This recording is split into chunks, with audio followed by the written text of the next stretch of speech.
next.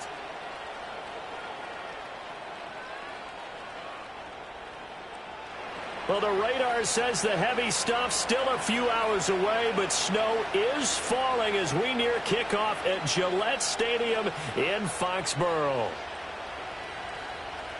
Welcome again, one and all. Thanks for tuning in. I'm Brandon Gaudin on hand alongside Charles Davis. And, yes, the storyline here, the weather. Snow and more of it expected as this game continues. So how will that impact how this one goes? Can these teams ignore the distraction and the strangeness of playing in a snow game? Because it actually affects the crowd as well.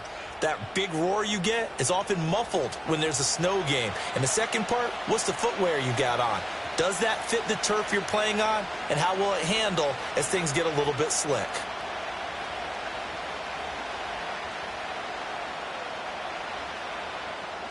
The veteran Joey Sly ready to get this started. Glad to have you with us, folks. And we are underway here at Gillette Stadium. And able to get this out to the 25. So here are the Lions now coming out for their opening drive. They're led onto the field by the former Cal Bear and the #1 overall pick in 2016, Jared Goff. I tell you what, when he is on schedule for that week, secondaries take notice because you've got to stay alert back there on every snap. A truly powerful arm, one that's capable of challenging any level of the defense on any given play. That's why so many scouts preach arm talent when preparing for the NFL draft.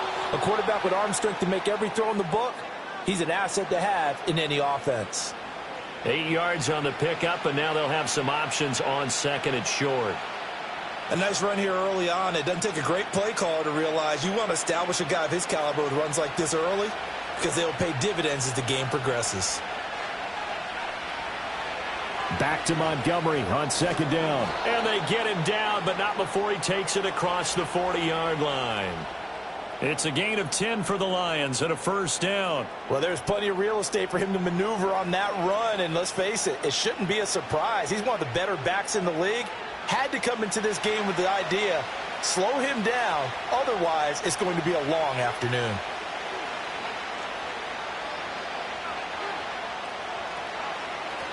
Now a play fake, and it's Goff. Able to shake him off.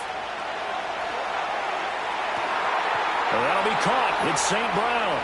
And he takes this one down almost all the way to the 30. A good pickup there, 26 yards.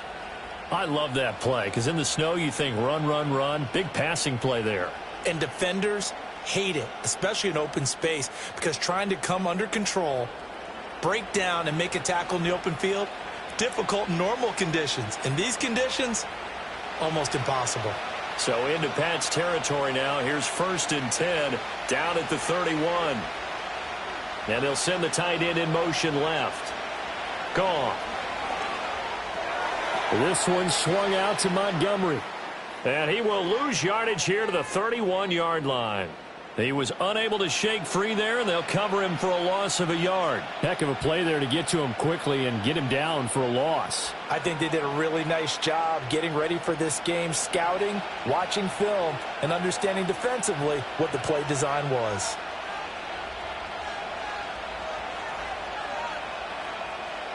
Now Goff. Now that'll be caught by St. Brown. 9 yards, and that leaves him just short, so it'll be 3rd and less than a yard. And he's already got 2 catches on the opening drive. They know he's going to be a handful. And sometimes you game plan for that offensively. You want to make sure that guy touches the ball, and sometimes it just happens naturally. And then you change your game plan. When he has the hot hand, you keep going back to him because he's running routes with confidence as the game goes on.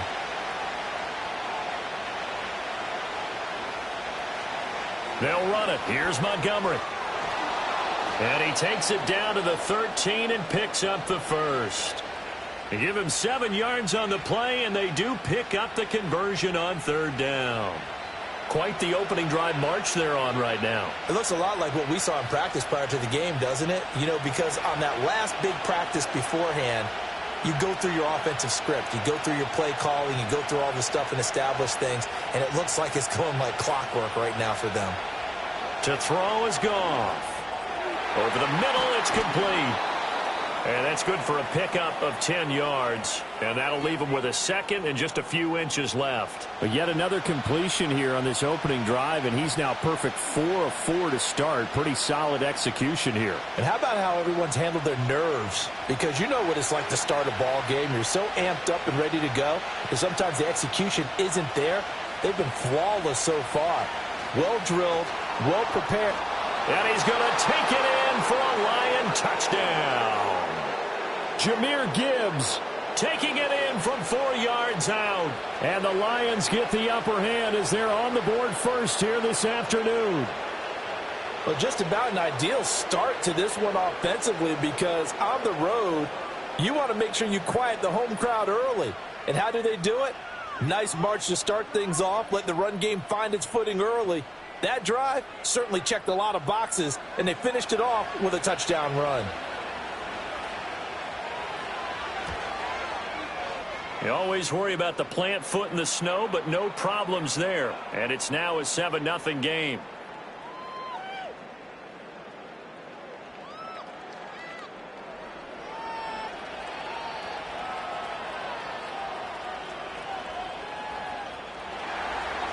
Set now to kick this one away, and off it goes.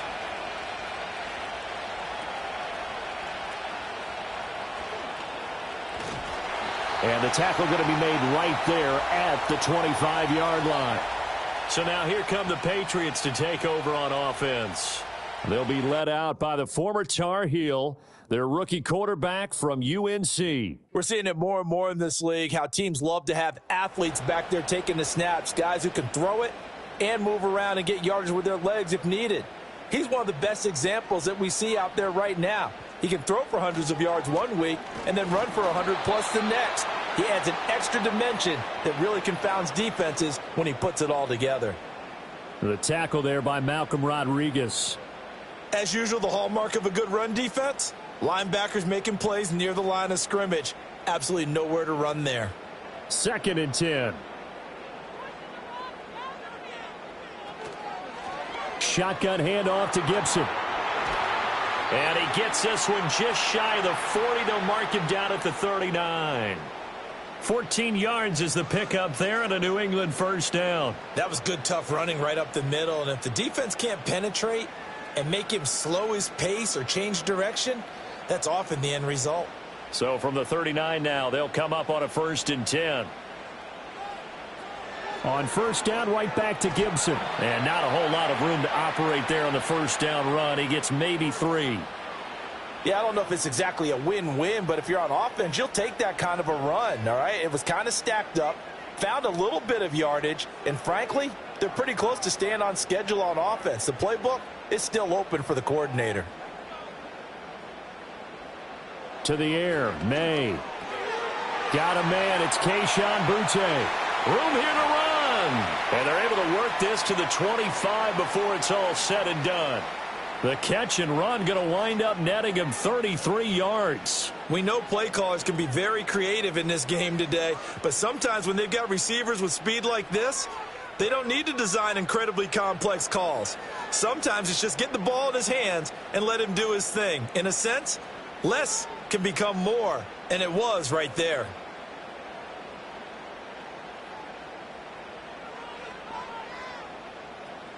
On 1st and 10, it's Gibson. And a good run as he manages 7 yards down to the 17. Pretty effective run there, and now they can start to smell that end zone. Pound the rock. Make sure you use your O-line to set the tone of dominance and physicality, and pound the rock. Now 2nd and 3.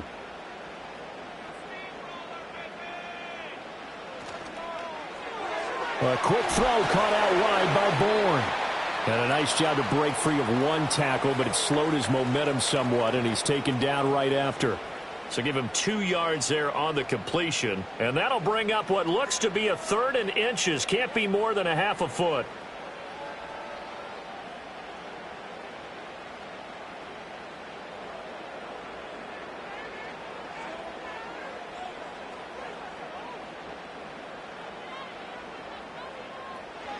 They'll try and run for the first with Stevenson. And he'll go down here at the 12-yard line. A 3-yard gain and enough for the first down.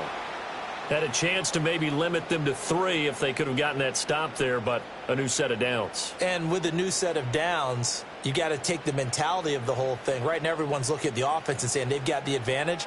The best defenses just say, okay, new set of downs, gives us another chance to make a play ourselves and maybe change things up.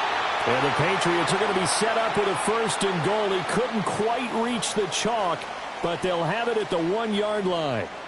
You were telling me this yesterday. This is exactly what they want to do on the opening drive, establish the ground game. Yeah, remember our conversation? We were talking about what one of the GMs in the league has told me repeatedly. It's a big man's game, and it's not necessarily size. He's talking about playing some big boy. And he'll take it into the end zone for a Patriot touchdown. It's a 1-yard touchdown run, and the Patriots are able to match the opening drive touchdown against them with one of their own. Sometimes offenses can get too cute down near the goal line, but there's nothing fancy about this one. As Coach Lombardi would say, we get a seal here, and we get a seal here, and we run this play in the alley. And that's good work to hit the hole hard and finish in the end zone.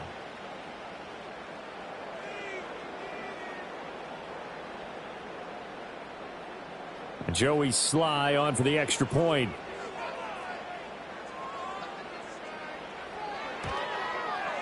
Well, these may be an adventure this afternoon, but this one is good. That time, a 9-play drive. And it was polished off by a Ramondre Stevenson touchdown run. Each team's had it. Each team has scored. 7-7 here as the kick's away.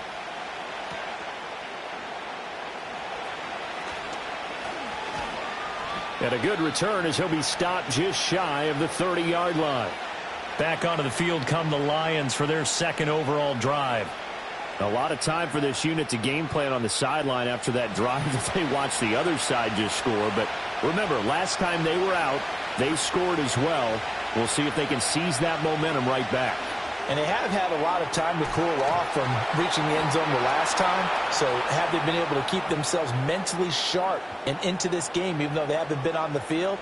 And you and I both know, one big play, though, gets them right back up to that level.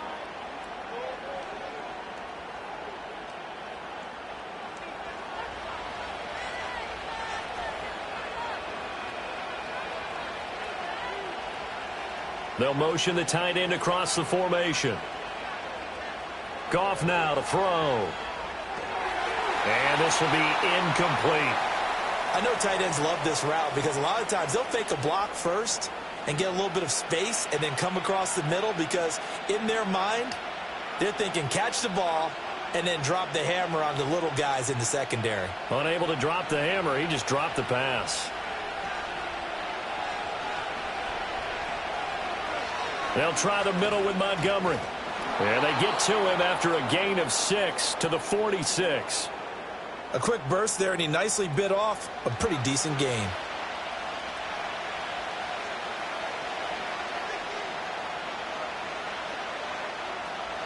Here is 3rd down and 4.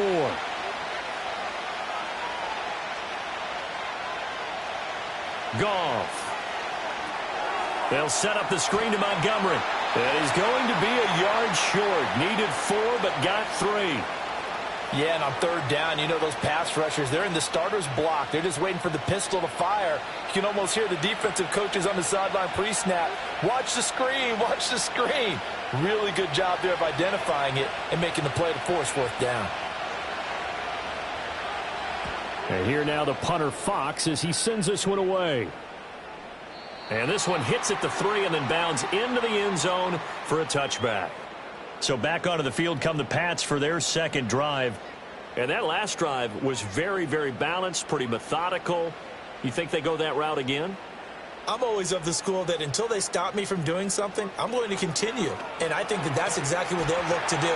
But the beauty is the balance that they've created sets up opportunities for big plays. Looks like a run, turn into a play action, and throw one deep. Well, that run right there was an offensive line coach's dream, wasn't it? Guys picked up all of their assignments, created a nice gap for the running back to get through, pick up 7 yards. Yeah, he's probably chortling on the headset right now saying, we got it going, boys. Let's keep it going. Looking to throw. May. All that gets him is just a yard, and now it's third down. And that's an early scramble that can be viewed positively by either side. From the offensive point of view, it begins to establish him as a possibility to keep it on certain plays. And defensively, they avoided giving up a huge play in one of their first tests in containing a quarterback on the run. On third down, here's Stevenson. And he'll be tackled about 2 yards shy of the line to gain. A 1-yard pickup leads to fourth down. I think that's the type of run we'll continue to see throughout this game. The snow coming down, I don't expect a lot of big plays to be broken.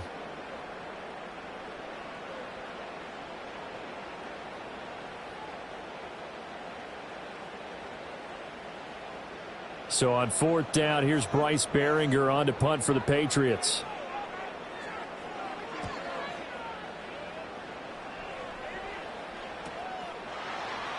Shedding the tackle. A very nice punt that time, but they get 11 back on the return. And it will be 1st and 10 as they take over. And Detroit getting set to go now. The last series for them, a little disappointing, forced to punt. And now they'll try to do better here and come away with some points as they begin this drive. 1st and 10. Back to throw, Goff. And that's hauled in by St. Brown over the middle. And he gets this one to midfield before he's brought down. Give him 13 yards on the opening play of the drive and also give him a first down. I don't care who you put on him. He's going to be a handful in one-on-one throws. Yeah, right now you're right. They're in man-to-man. Maybe needs some safety help. I would say that'd be a good idea. Double team him somehow. I'm going to have to make someone else beat me rather than let him shred my defense. That throw taken in by Jamison Williams. And they'll get him down after a pickup of 8. 2nd and 2.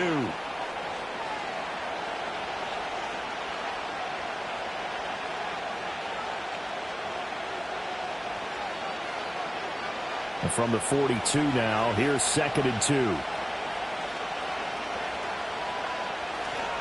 Up the middle, it's Montgomery. And nothing doing. He's immediately taken down at the line of scrimmage. He got maybe a half yard at most, but officially they'll be left with a 3rd and 2. He can rack up those tackles in bunches in the run game from that middle linebacker spot. And what he has to do is make sure he congratulates the guys in front and tells them thanks a lot, because as the guy in the middle, the Mike linebacker, you're counting on your front 3, your front 4, your front 5, whatever you've got in front of you to take up all the blocking, allow you to roam and hit, and that's what he did on that play. And he gets this one inside the 15, just a yard or 2 shy of the 10.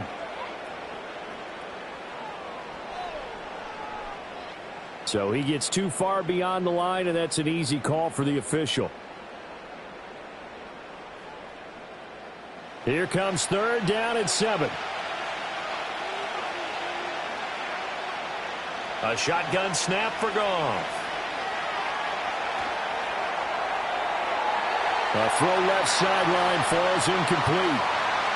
Yeah, it's still early in the game. No sense taking a chance on 3rd down and forcing one into traffic. So I like the wise play he made there.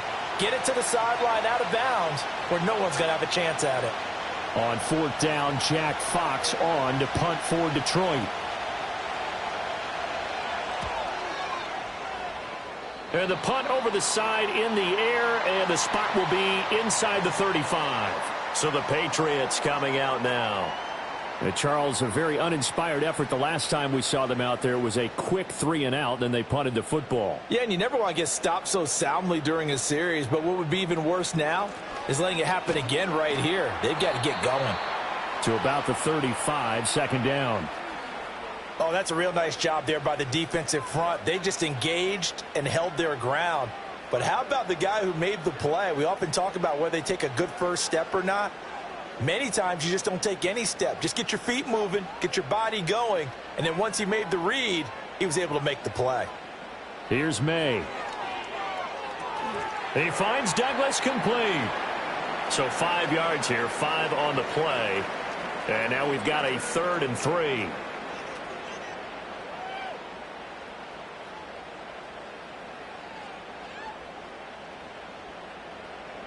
Coming up here looking for 3 yards to pick up the first. Straight ahead, it's Stevenson. And he's taken down at the 43, but not before picking up the first. They're able to convert with a gain of 4. A lot depending on the spot there, and he got it, but it wasn't by much, was it? I remember Coach Madden talking about, depending on which foot the official used, that would tell you whether you had the first down or not. You want that upfield foot to be the one that spots the ball, don't you? And you and I have the luxury of a couple extra views here in the booth, and he did get it, but not by much. Just a gain of a couple there. And it's second down.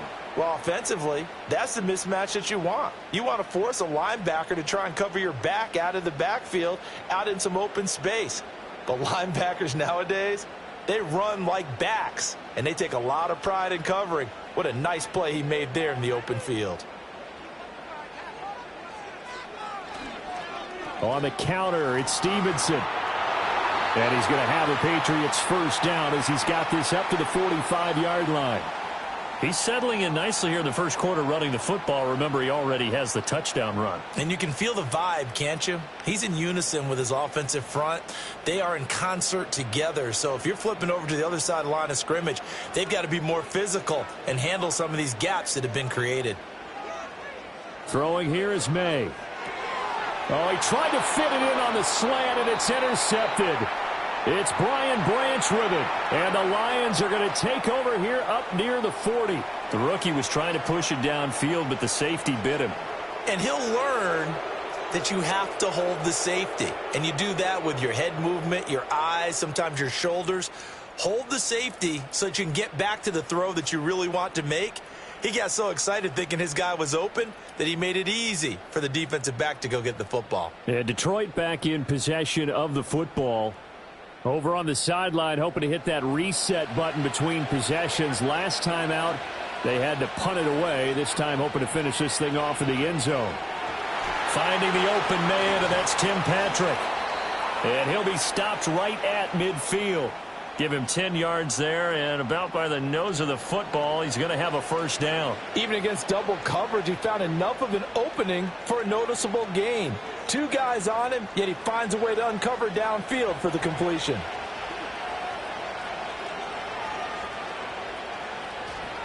First down, here's the run with Montgomery. And good work there in open space, and he's got this all the way down now to the 32. 7-7, our score after 1.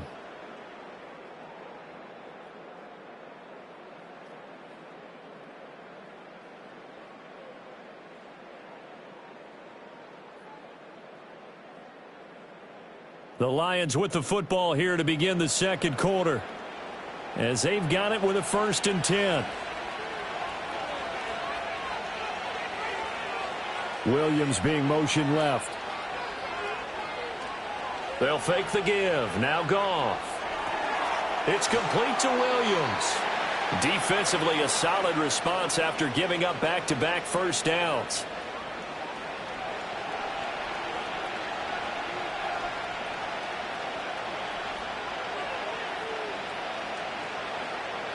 Got it here at the 29 on 2nd and 8. Here's Goff. Finding his big receiver, Patrick, over the middle. And he's got another first down as the tackle's going to be made at the Patriots' 19. Give them 11 yards that time and a new set of downs. Another nice play there. They've gotten down into the red zone in no time at all. That's what this offense can do when they get on a roll. And now they're set up with a 1st and 10. Now Goff. Over the middle and taken in by Laporta. So give him 5 yards there on the pitch and catch, and it'll be 2nd down. Nice rhythm throw there on 1st down. He located his tight end, made it a nice, easy pitch and catch. Hoping he can break a tackle or two. Wasn't able to do that there, but still good yardage. Here's a 2nd and 5.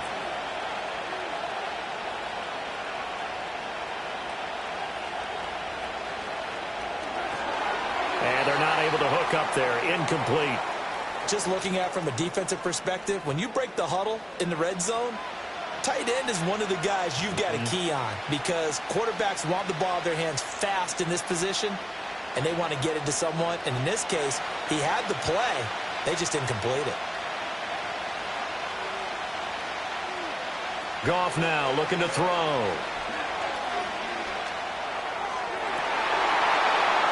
To the goal line, but it's incomplete. Fine work by the Patriot D there, and it's 4th down. Quarterbacking 101. Never force the ball into double coverage, especially not this close to the goal line. The windows are so tight, you just don't want to force it in there because it could be tipped up and picked off. Bates' kick is good. And they take the lead here now at 10-7. So, Charles, they get to them with their first turnover of the game and then make it hurt a little bit extra with a field goal. And anytime you give the ball up, what's the first thing a coach tells his defense? Don't let them score off of this. You've got to put out the fire. In fact, in 2021, that's what one NFL coach termed his defense, the firemen. Go out there, guys, and don't let them put some points on the board. And they will wrangle them down a couple yards shy of the 30. And the Patriots gearing up to go now. So now, Charles, this drive maybe a touch more important, trying to erase the memory of that interception they had the last time out. Yeah, and everyone goes through this because even the best in the game, you're going to have games where it just doesn't go right for you, and interceptions result. So, frankly, to me, it's all about how you respond, not just the types of plays that you call, but how you carry yourself, how you show your team that you're still with it, and how you continue to lead. From the 33, here's 2nd and 5.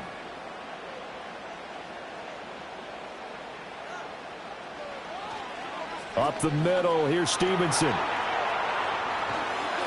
And he'll bring it up here to right at the 40-yard line. That one, a first down pickup of 8.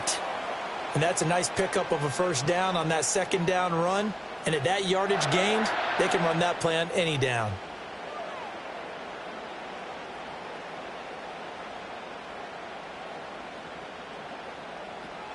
Here's Gibson on the read option. To the 43, 2nd down.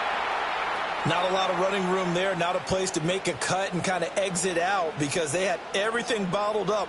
Looked to me like the linemen were taking on their blocks really well and giving up no creases. Well, they'll come up 2nd and 7.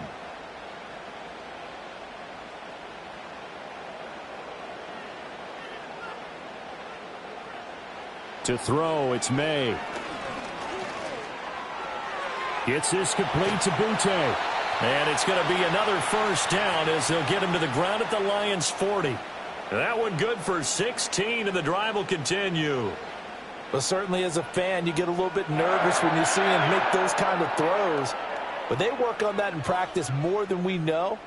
And most of them now know their limits and know what they can get away with. And there's a completion right there. So the ball moves into Lion territory now. Here's 1st and 10, right at the 40. They'll throw with May. And incomplete. Well, they've been back on their heels a little bit here on this drive, but a chance to exhale just a little bit there with incompletion on 1st down.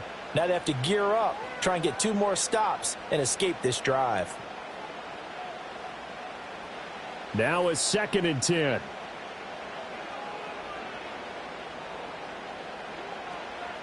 From the gun, it's Stevenson. And a short gain there down to the 37-yard line. He'll get only 3 there, so it leaves him with a 3rd and 7 ahead.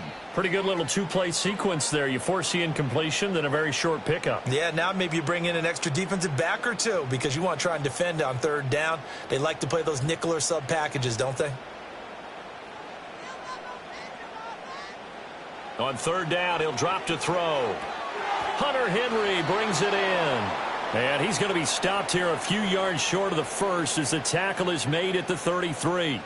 They'll give him 4 yards there, and that's going to bring up a 4th down. Excellent job there defensively. Gave up the underneath to the tight end on 3rd down, and they made sure that they did their job. Got him on the ground and prevented him picking up a 1st down.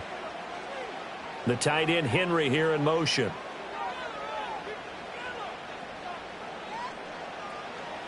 They'll run for it. It's Stevenson. And this doesn't end well at all as they stop him far behind the line to gain. The Patriots come up empty on 4th down. And the Lions will take over. And defensively, they were ready for that. A full-on blitz on fourth down, and they stop them short of the marker. Oh, and someone's got to feel really good about that, and that's the defensive coordinator. He dialed up a great run blitz defense, and they hit it just right. Stack that thing up. They're going to feel awesome going to the bench after that big play. Here's Goff. Over the middle, complete. That's Patrick. Short completion, just 4 yards, and it'll be second down. Well, there wasn't much there with that hitch route. They didn't gain what they expected, but sometimes when you call a hitch, you really don't have an alternate to go to. You don't have a second route to throw it to, so sometimes you have to rifle in there and hope for the best.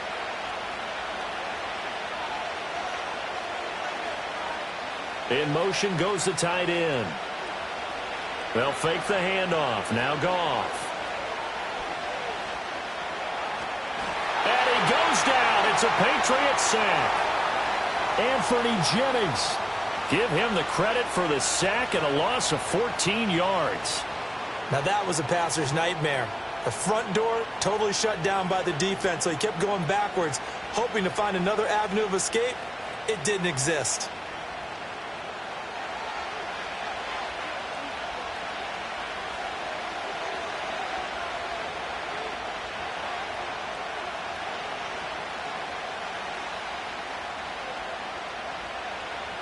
So now following the sack, Goff and the Lions needing to come up with something here on 3rd and long.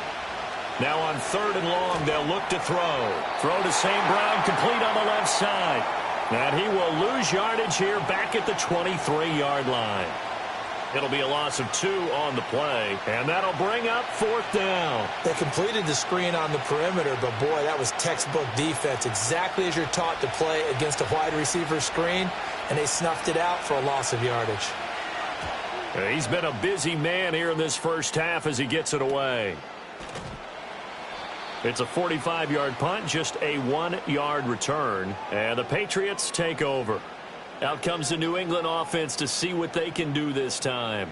And a drive that stalled out last time. Went for it on 4th, didn't get it. How does that translate here? I would imagine momentum's with the defense. Definitely with the defense, because anytime anyone goes for it on 4th down, that's telling you as a defense that you can't stop us. We don't think that you can. And when you actually do, that may put a little dent in the confidence of the offense the next time they hit the field. Yeah, we'll see if they can bring that pride, the offense, this go-around. 2nd down and 8.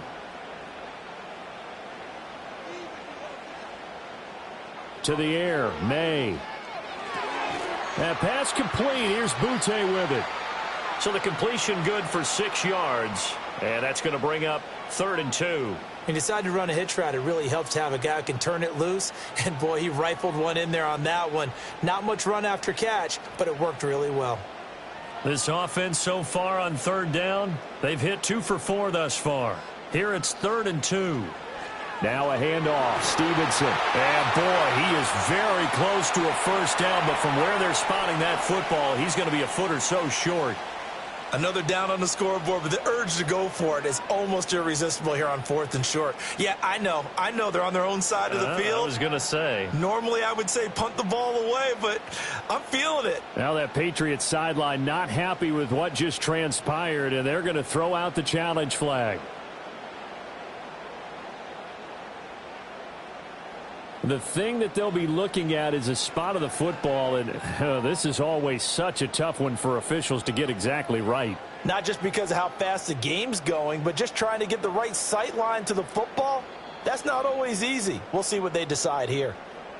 So winds up a very smart decision to throw the flag. They reset the spot, and now that's a first down. They'll look to throw here on first down. And that'll be off the mark, too far out in front, and it's incomplete.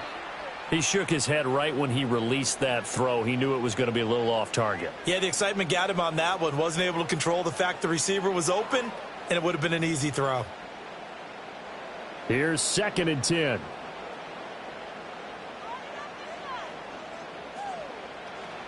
And they go play action with May. This one to Bourne, and he's got it. And he'll go down, but not before getting this inside the 30. A gain there of 30 big ones. There's the arm strength that we saw in college and during the scouting process. And really, it's not just the arm strength there, but the placement as well. To me, that was an excellent combination of arm talent and accuracy.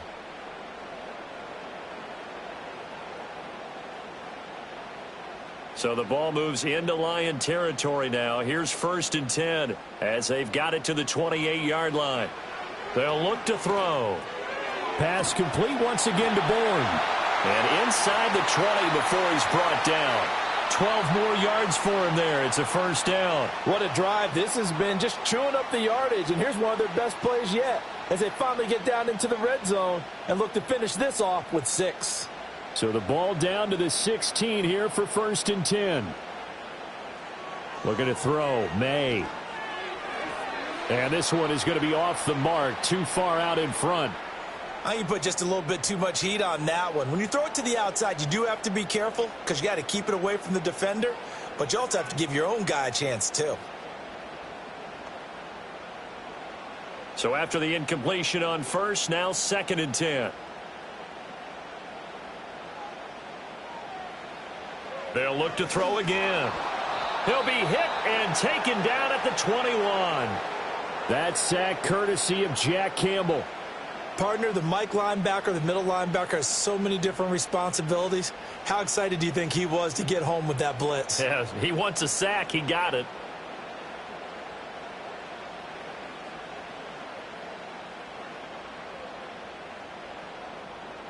Ninth play of the drive now on 3rd and a country mile.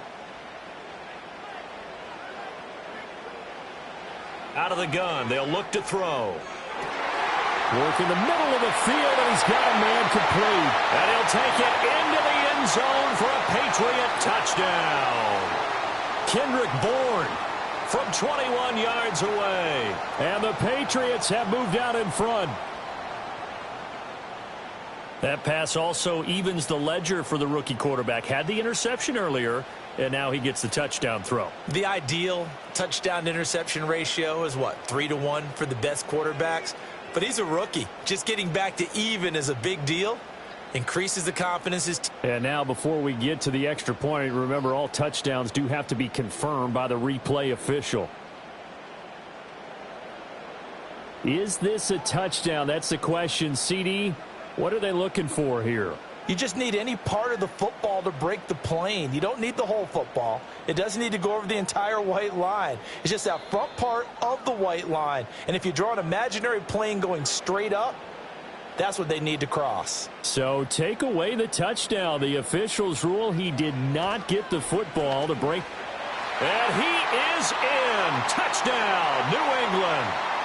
Ramondre Stevenson with his 2nd touchdown here in this first half. And the Patriots are able to move back in front.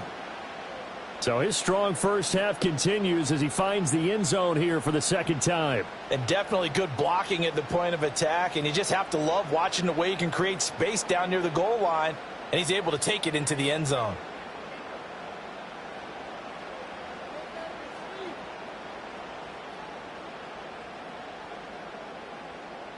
Now Joey Sly for the point after.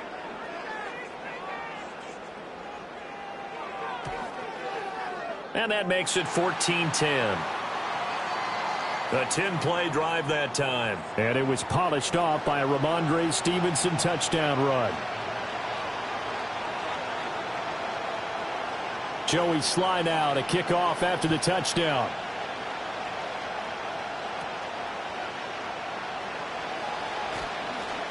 And up to about the 26-yard line, just across the 25.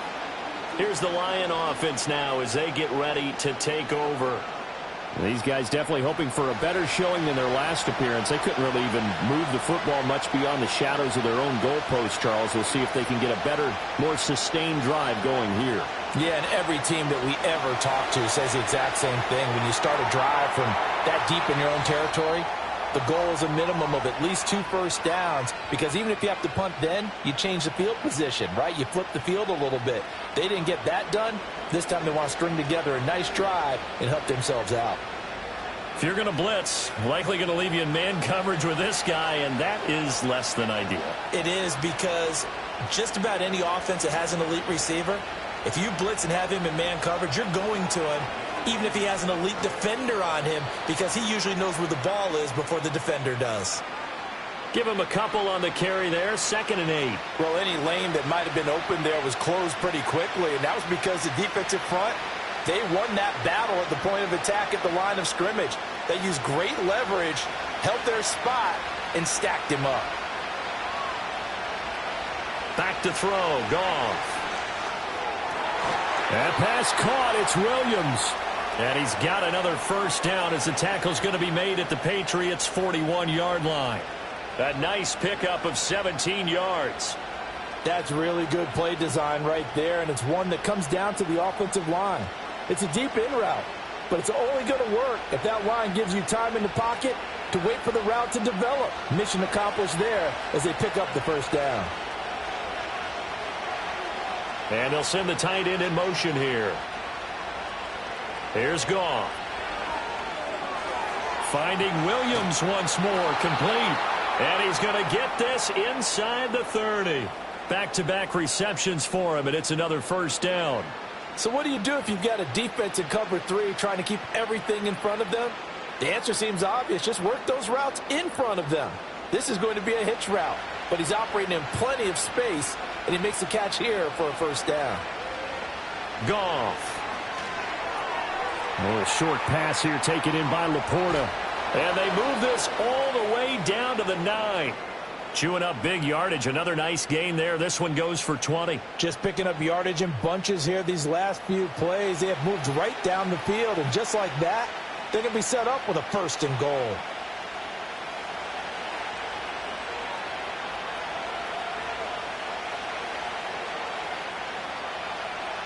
A shotgun snap for Goff. And that is caught. Touchdown, Detroit. Jared Goff to Amon-Ra St. Brown. And the Lions have yet again retaken the lead. That's why you've got your star out there. Throw the ball to him. They did. That's simply saying we don't care what coverage you put out there. He's so good. We're going there with the football anyway, and there's not a thing you can do about it. Inside the red zone, they go to him. He gets it done.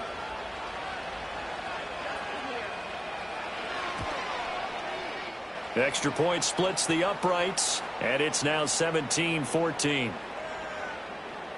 A drive that time of 6 plays, and it's capped off by a touchdown for the Lions.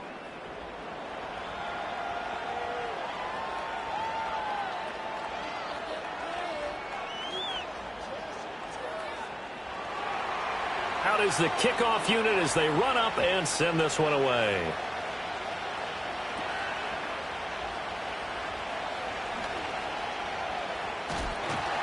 And a good effort on the return there. Gets him across the 30, up to the 33. New England's offense set to go. For this offense, Charles, remember the last time they were out here, marched it nearly the full length of the football field, and a lot of the attack went through the air, so now they're seeing if they can duplicate that performance. Okay, if I show my age a little bit, partner, because I can hear my high school coach, John Ford. I can hear his voice in my head. Laddie, when you put the ball in the air, 3 things can happen, and 2 of them are bad. But the way the game's being played now, this is just part of what they do, so I don't think they should change anything at all. They've been dominant. Keep throwing it around. Got the connection here to Bourne. And they get him down, but not before he takes it across the 40-yard line. He is putting on a show in this second quarter, racking up the receiving yards as he has a first down.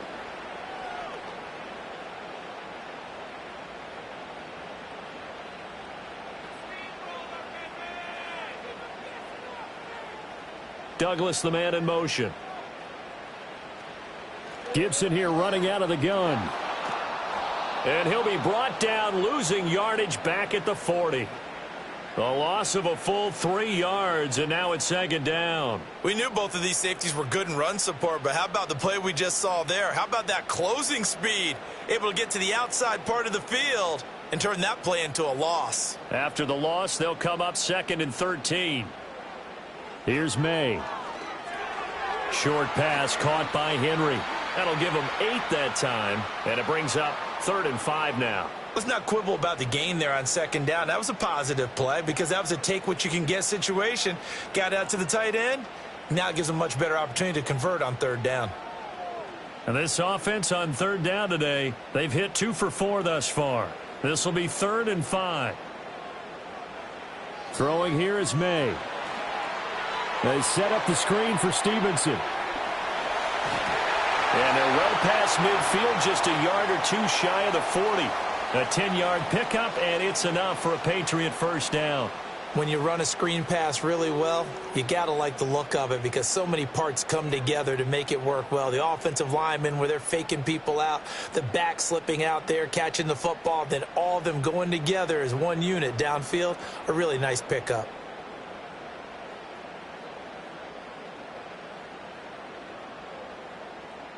So the ball moves into Lion territory now. Here's 1st and 10 at the 42-yard line.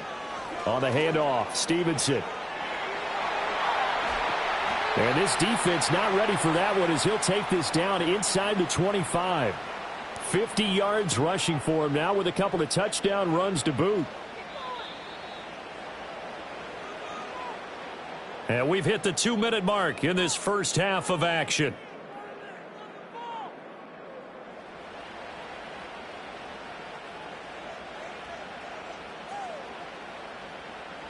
They'll look to throw now on first down. And he's going to be taken down here. A sack back at the 32. Alex Anzalone coming in from that outside linebacker spot, and he buries him for a loss of 7. So this has been a lot like a tennis match, hasn't it? Back and forth. Both of these offenses having their way so far. So maybe the question isn't who's going to score the most points in this game. Maybe it's who's going to get some stops. Yeah, absolutely. And that sack, finally a first step in the right direction for a stop. To throw, it's May. Short pass caught by Henry. And there's a completion to the tight end. And look at the size of these players nowadays. At that spot, 6'4", 6'5", and up. A lot of guys used to be basketball players, somehow came back to football. And that's really good for the game of football. You're getting better athleticism, great hand-eye coordination, guys who know how to control their bodies when they run their routes. Now back to throw. Able to find the open man. That's complete. And it's going to be another first down as they'll get him to the ground at the Lions' 13-yard line. Give them 10 yards there as this offense is on a roll. This drive continues to plunge forward. How about a nod to the sequence of plays they're putting together here? This has been death by 1,000 paper cuts on this drive. But this is one of their best plays yet, and they're able to move it down into the red zone.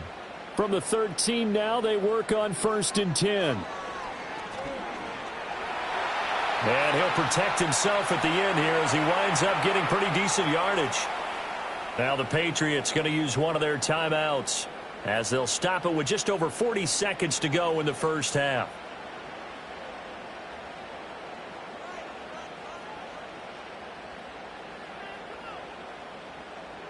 Second and 4. They could still get a first down without scoring. From the shotgun, May with it. There's Henry. Touchdown, Patriots. It's a 6-yard touchdown pass. And the Patriots will take the lead here in the final minute of the first half. Well, with this rookie QB, we talk a lot about his ball placement and how good he can be at laying it right in there. I think we just saw, Charles, though, the strength of that arm. That was an absolute rifle for the completed touchdown. It absolutely was, and let's face it. You think he was really ready to get that first touchdown? Absolutely. He threw that pass with authority, just as you described. Big-time arm right there, and let's face it, a lot of quarterbacks used to be pitchers in baseball. The fastball was usually their best pitch, and we saw it there. Extra point by Sly is up and good. And that will make this a 4-point game. So that one a long 11-play drive. And it ends with a New England touchdown. Joey Sly now to kick off after the touchdown.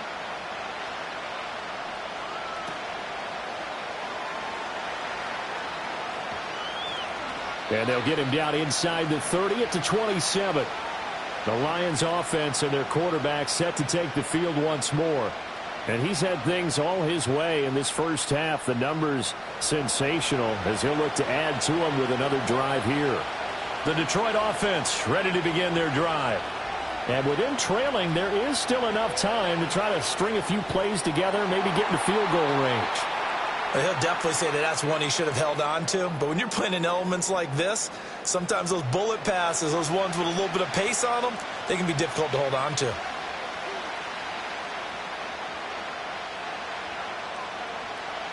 Second and 10 now from the 27. Here's Goff. Throw left side complete. That's Gibbs. Now the Patriots will use the second of their timeouts as they'll stop the clock with 26 seconds to go until halftime.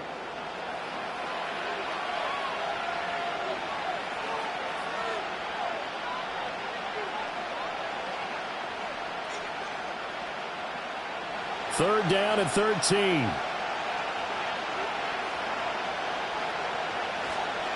Going up the gut, Montgomery.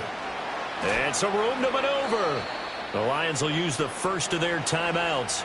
So as they talk it over, we step aside.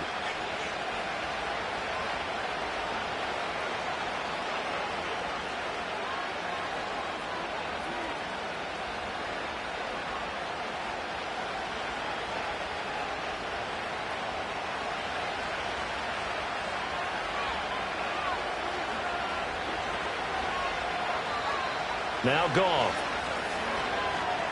He'll get this one to Patrick. The Lions now going to use the second of their timeouts as they stop it with 16 seconds to go in half number one.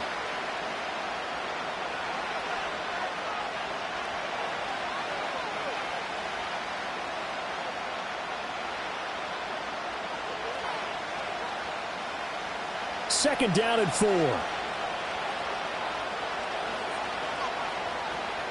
Off play action. Here's Goff. Oh, he's going to let this go for the end zone. That's going to be knocked away and incomplete. And they're not going to go quietly into this halftime break. They know they're in for a fight, so they're trying to make every possession count. They took the big shot there, but it winds up incomplete. Now they face a third down and 4 after that incompletion on second down. Goff now looking to throw. They'll set up the screen to Montgomery. And he'll work it across midfield inside the 45. Now whistles and a timeout with 3 seconds left in the first half.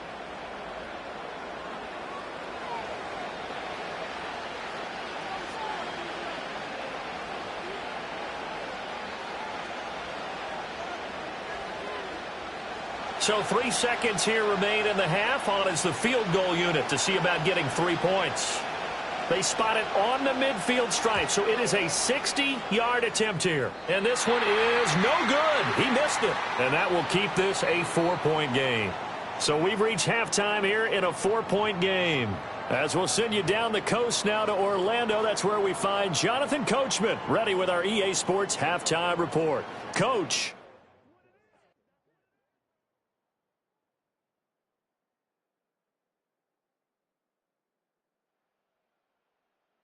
We saw a solid first half from the Oklahoma man, Ramondre Stevenson. He chipped in a couple of touchdown runs as he was running with determination right from the word go.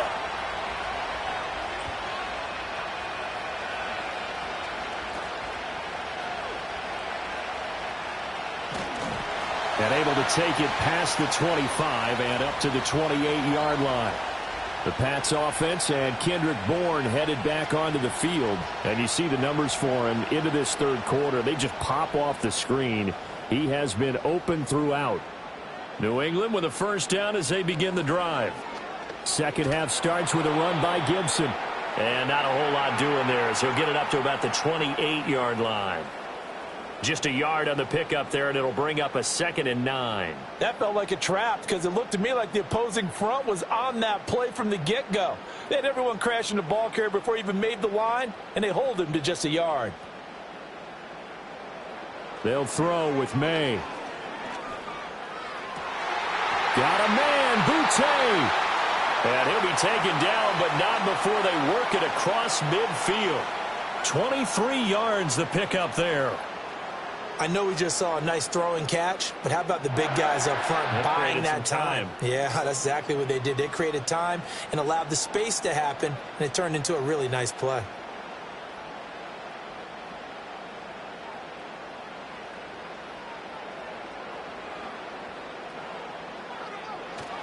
Stevenson now on 1st and 10. And he is going to be stopped cold behind the line of scrimmage. Officially, it's a 1-yard loss. That's going to bring up 2nd and 11. And plays like that are exactly what this defense needs here early in the second half to give it a little spark. I think their halftime adjustments, what they talked about, maybe it was just a little inspirational speech. Who knows? But looks like they're ready to go. Stevenson gets it again on 2nd down. 4 yards on the pickup there as they get it back to a more manageable 3rd and 7. Well, you certainly have to give a little credit here because they're playing this game now at their pace. This is ball control football, sustained runs, taking their time, and making it work. And they'll need the 39 here for a first. This is 3rd down. From the shotgun, it's May. Gets this complete to Butte. And they're going to mark him down short, maybe by about a yard, if that. Call it a gain of 6 on the play, and that's going to make it 4th down. Well, it looks like they got what they wanted. They got the completion, but they weren't able to break any tackles or gain nearly enough yardage to pick up the first down. Now to be 4th and short.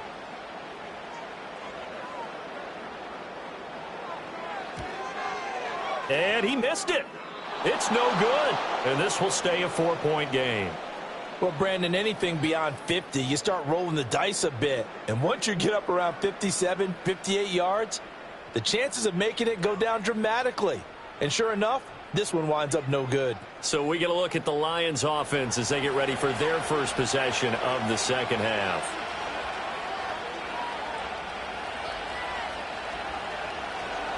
They'll start on the ground with Montgomery.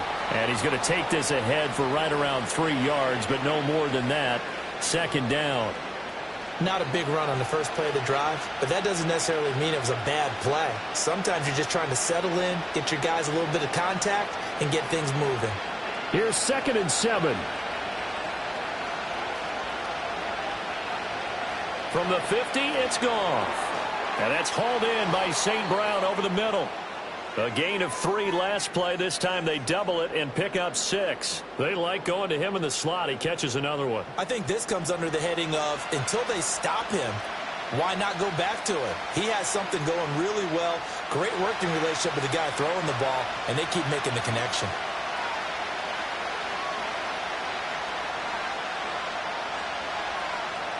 Goff now looks to throw. Pass taken in by his big tight end. And he is going to have a Lions first down as they're able to convert by plenty there on 3rd and 1. As an unbiased observer, I think it would have been interesting to see what they would have done if they hadn't gotten the first down there.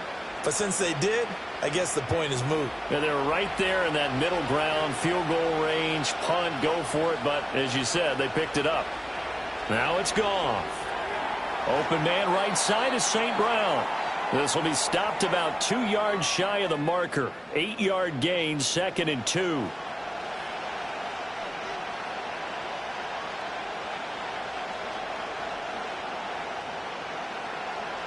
From the 29, here's 2nd down and 2.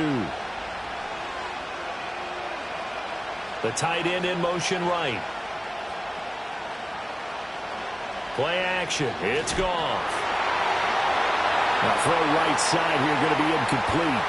At this point in the second half, one mistake on a forced throw could doom your chances of a comeback. So that's the right call there to just throw that one away. They missed a field goal on their last drive. Here they need something to even get into field goal range on 3rd down. They'll run it. Here's Montgomery. And he will be very close to a first down, but I see the closed fist of the referee, and that means 4th down. If you're looking for glory, looking to get your name in the headlines, you do not want to play nose tackle. But how about what we just saw there? The ability to hold people up, take on extra blocks, and actually slip them and make a tackle on that play. That's big time.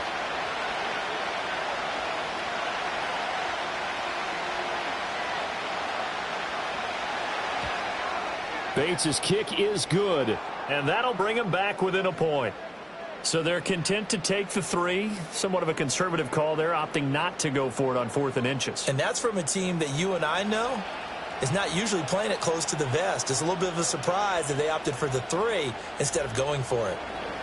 The kickoff team on the field now as they will send this one away.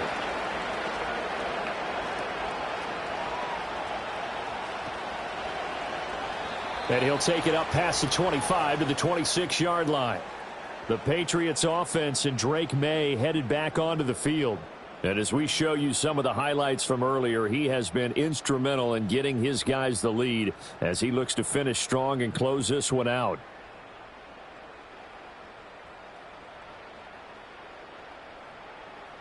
The Pats at the line, ready to go. Last time out, they had that long 50-plus yard field goal that they missed.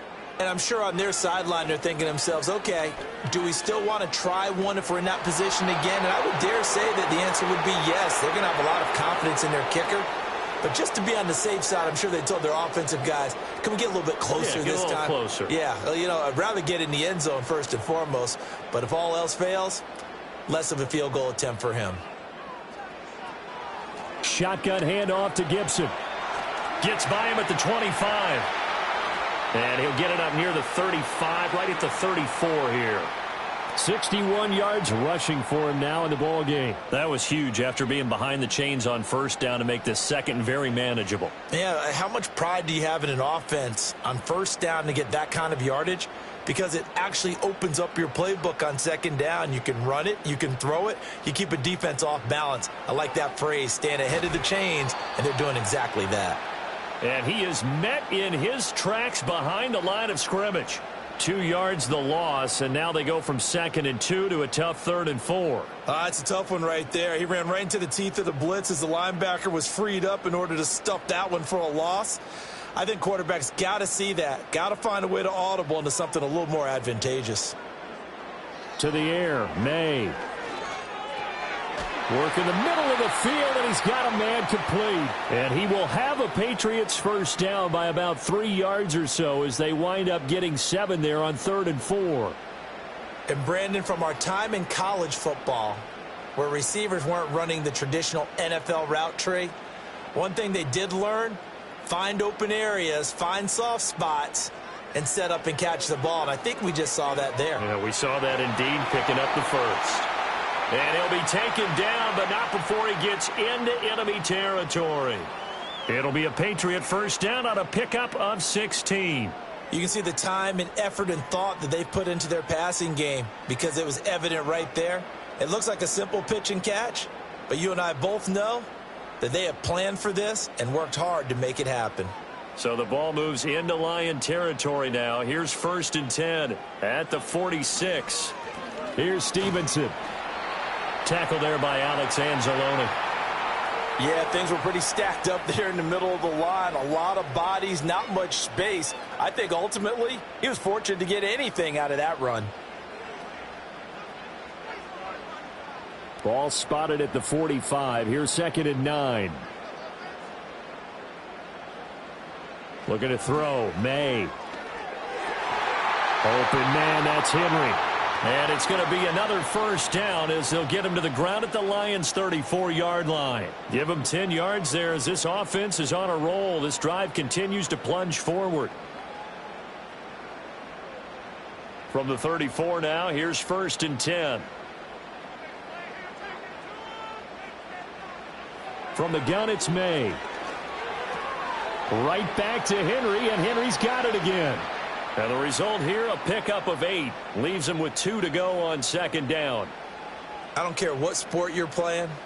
Everyone likes to build up a little momentum, don't they? And look at this, back-to-back completions to the big target at tight end. That one not as profitable as the other, but still a decent gain. Here's May. That pass complete. Here's Butte with it. And it's going to be another first down as they'll get him to the ground at the Lions' 16. Give him 10 yards there as this offense is on a roll. This drive continues to plunge forward. So the ball down to the 16 here for 1st and 10. Douglas, the man in motion.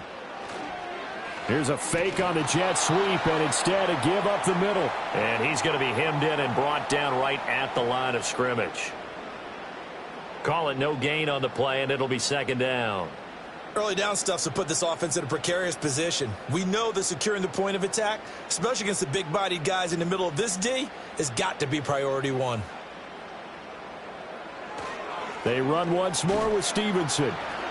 And he'll get about 3 as he's taken down at the 14-yard line.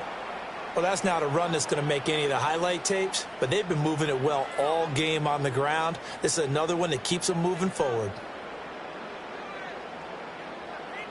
They missed a field goal on their last drive. Here they need something to even get into field goal range on third down. Throwing here is May. Setting up a screen for Stevenson. And he gets the first down yardage he needs before he's brought down at the 6. A strong 8 yards will keep this drive rolling. And sometimes when you run a screen pass down in the red zone, it's really tough to create a lot of room to operate. The field's pretty condensed.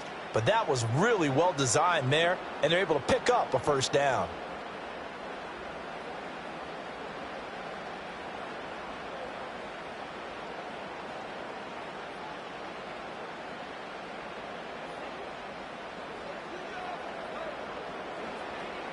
They'll run with Gibson. And he gets halfway there from the 6 to the 3 on a gain of 3. But that call makes sense because they've been throwing it well on this drive, and once again they show passing formation, showing the shotgun. Then they ran out of it. That's a nice play by them defensively, though, to hold it to a short gain. So the ball position now at the 3. Here's second and goal. Gibson again. Pushing for the end zone, but he's not going to get there. They stop him just shy of the goal line. And give him 2 yards officially, and now it'll be third and goal. 2 straight shots on the ground. Now on third, do you go to the air? I think the possibility exists, and if you're doing it, you're probably going play action since you ran it twice. But I often think that second down is the time you go play action and throw the ball. I say commit to the run and think about it being 4-down territory. He had a man open, but he missed him, and it's incomplete. So it's been a long drive. They've held the ball for quite a while. Now what do you do here? Well, to me, at this stage after this drive, this close to the goal line, 3 points would be a letdown. I'm going for it here.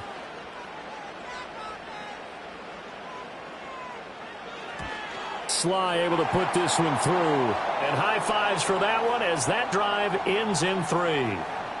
So he missed that field goal earlier, but he says not this time. Able to knock it through, give his guys 3. I like his poise. I like his confidence, his belief in himself. Sometimes when you miss that first one, you see a lot of guys sag and they can't make the next one. Not in this case. Stepped right up like a pro.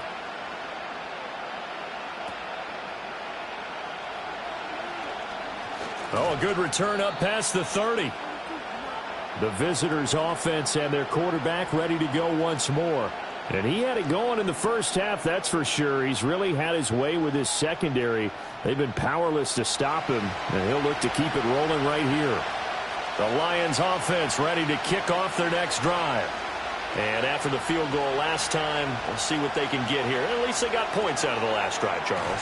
I've never met an offensive coach that didn't want to drive to end with a kick. Most of them wanted to end with a PAT, right?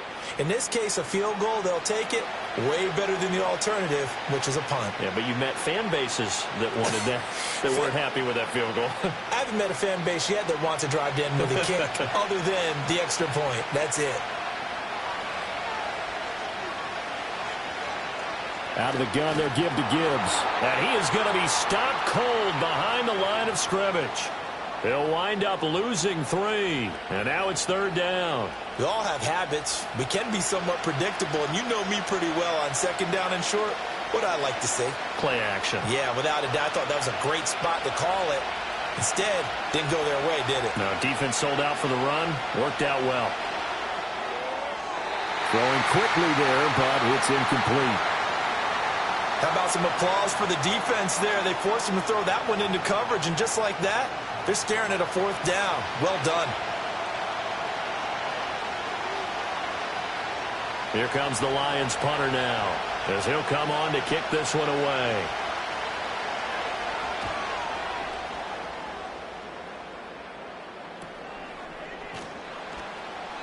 40 yards on the punt, 2 on the return. And they will take over 1st and 10. New England trying to get a place on offense. And last time they got 3 points, but it was a chip shot field goal. And when you go to the sideline after a chip shot field goal, maybe the offense not too happy. It's a balancing act, isn't it? Because you're exactly right. They're none too pleased that they didn't punch it in for 6 points. But they also have to remember they did put points on the board. 3 points is 3 points. And in this league, you take points when you can get them. Not easily done.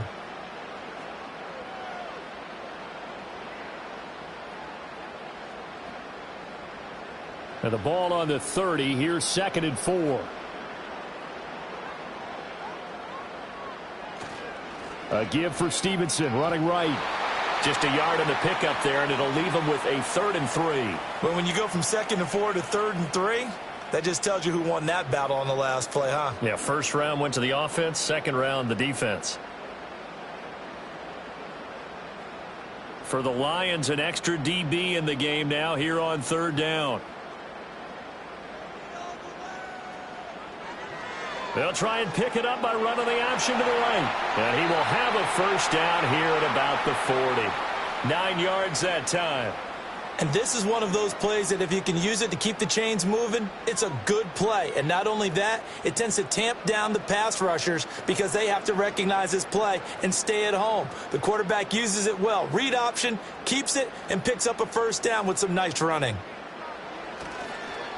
Now they show jet sweep, but instead a run up the middle here. And forget about finding a lane. He barely had time to look up before he was planted in the backfield. With his size, he's a tough man to bring down, but they do a nice job there stopping his progress and not allowing him to get back to the line of scrimmage. So a step in the wrong direction. Now they'll look to make amends on 2nd and 14.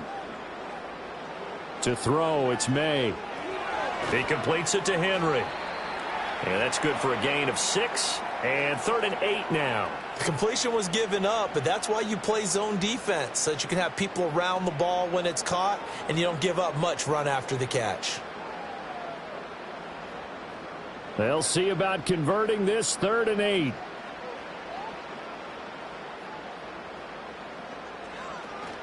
Off the play fake. Here's May. And the Lions pressure too strong. Down he goes. Well, Zadarius Smith there getting in and bringing him to the ground. Well, partner, I would say just avoid play action, but that's not just been the problem. This defense, they've been getting pressure on all types of pass plays and really piling up the sacks in this contest. The Patriots send out their punter as he'll kick it away for the 2nd time.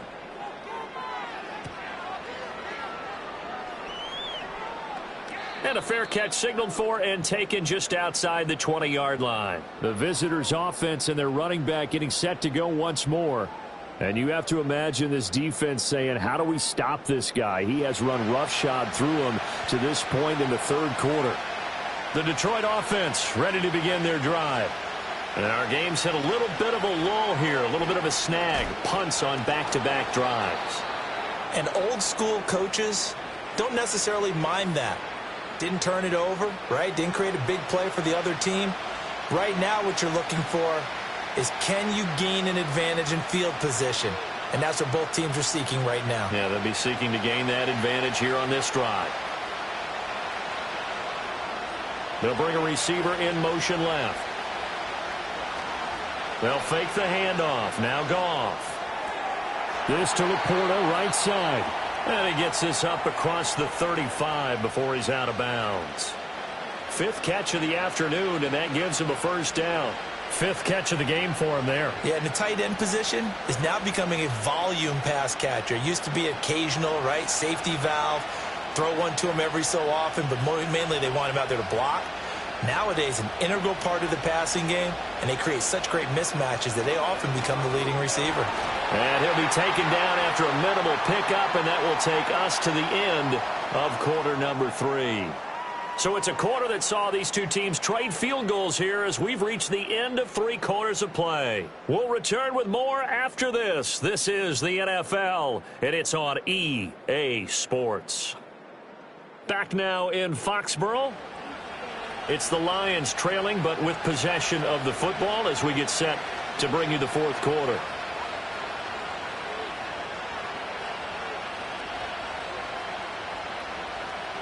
A shotgun snap for Goff.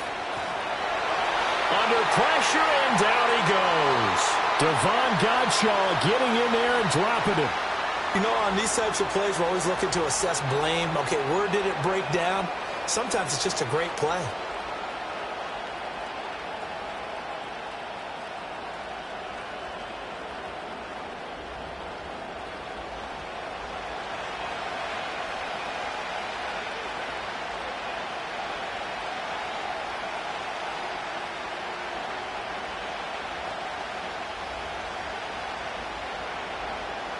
So now following the sack, Goff and the Lions needing to come up with something here on 3rd and long.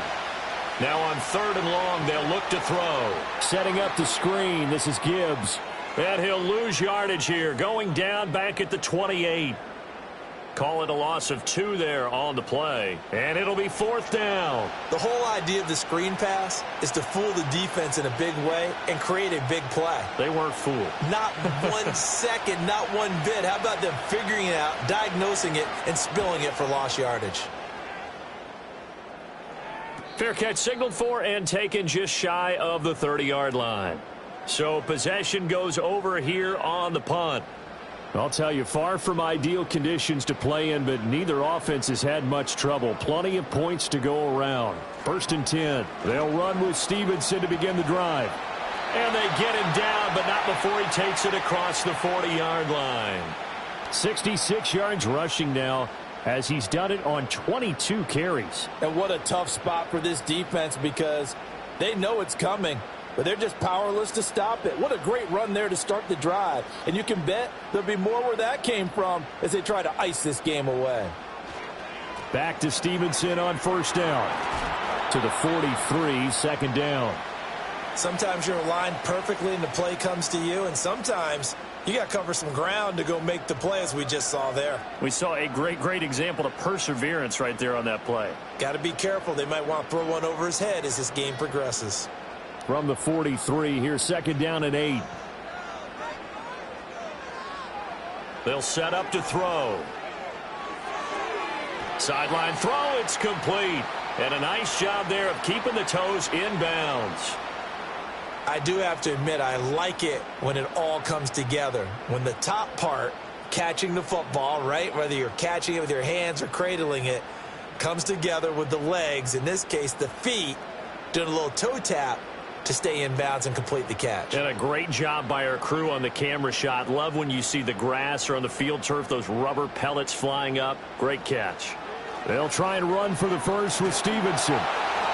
And he'll be brought down at the 48-yard line. It's a gain of 3, and it gets him the first. Well, it is our business to analyze what we saw out there, and on that play, I saw a defense staying in base, not taking a chance, not blitzing, in a situation when they absolutely need the football back. That's either a case of overthinking it or not thinking it through. If you do blitz, do you have to be careful about where you're coming from, or are you just coming from all angles? You have to be careful about where you're coming from, obviously, but at this stage, you have to take a few chances as well. I see the surprise in your face there, partner. That is a rare incompletion from him. He's been on point this entire game. He has percentage completion-wise way up, not that time. After the incomplete pass, here now is 2nd and 10. Looking to throw. Short pass caught by Henry. And it's going to be another 1st down as they'll get him to the ground at the Lions 36. They pick up 12 on the play there, and they move the chains. And this was a nice example of an offensive coordinator scheming his guy open. Just a little underneath route, just trying to free up some space, and it worked awfully well. Got him not just space, but plenty of room to run after the catch to pick up really nice yardage. Buying time to his left. And he'll be taken down at about the 22-yard line. Opted to run for it. The decision a good one. Picking up the first, getting 14 yards on the scramble. Well, there you go. Save your best scramble of the day for a big-time situation in the fourth quarter, picking up the first. You don't want to use it up early, right? You want to make sure you save it for that exact moment, that key time. And that's what he did, although you and I both know it wasn't planned that way. But what a nice job using his eyes, scanning the field, and realizing when it was time to exit the pocket and go. He did a fine job there of not hitting him before the ball arrived, and I've got to tell you, you can often mistime that play because of the angles of approach. When you're going to get him, sometimes you panic as well and think, I've got to be there right now. Instead, in this case, timed it perfectly and knocked it free. Out right to Bourne. They do get a couple, but they'll be left staring at a 3rd and 8 coming up. The goal of a wide receiver screen is get enough blockers in front to create a wall and let him pick his spot to run the football. How about the defense there, swarming to it and not allowing that to happen? Did not let him get downfield. Here now a 3rd down and 8. A give up the middle to Gibson. And he's going to be stopped well short of what he needed as the tackle is made at the 18-yard line. Just a yard on the run there, and that's going to bring us to a 4th down. Now, that's a mountain of a man that just made that stop, isn't it? But he's more than that. This guy's nimble and quick. More than a space eater, he just made a great play there. A bit of extra pressure now for this one on Joey Sly. This will get the lead up to 7. Sly able to put this one through. And the drive will wind up yielding 3. So that gets him a little bit of breathing room, but not much. And you have to think back to the field goal that he missed earlier. This would be a 2-score game right now if he had converted then. And if you and I are thinking about it, you know he is as well, because in the back of his mind, he's thinking, I hope I get one more shot in an important spot. He just made that one. He wants one more later to truly make up for the earlier miss. And he takes this near the 25. Just a little pass there. Call it the 26. Detroit's offense ready to take over. Defense got the better of them last series, forcing a punt. See if they make a few changes in the game plan here and try to get points out of this drive. 1st and 10. And he'll fight forward to about the 27-yard line. Devon Godchaux up to make the tackle. Ladies and gentlemen, that is a force of nature at the defensive tackle position. Yes, he's as big as they come, but still plenty agile. He's able to make a nice play there to swallow up the ball carrier. Still 9 yards to go on 2nd down from the 27. Now Goff. Throwing the out route incomplete. It's Patrick. And he takes us beyond the 35 before going out of bounds. They call his number again. It's his 6th catch and a 1st down. I like the design that we're seeing right there. This is what they need. Down by a touchdown here in the 4th. They just need to keep working their way downfield. And when they see openings, take their shots.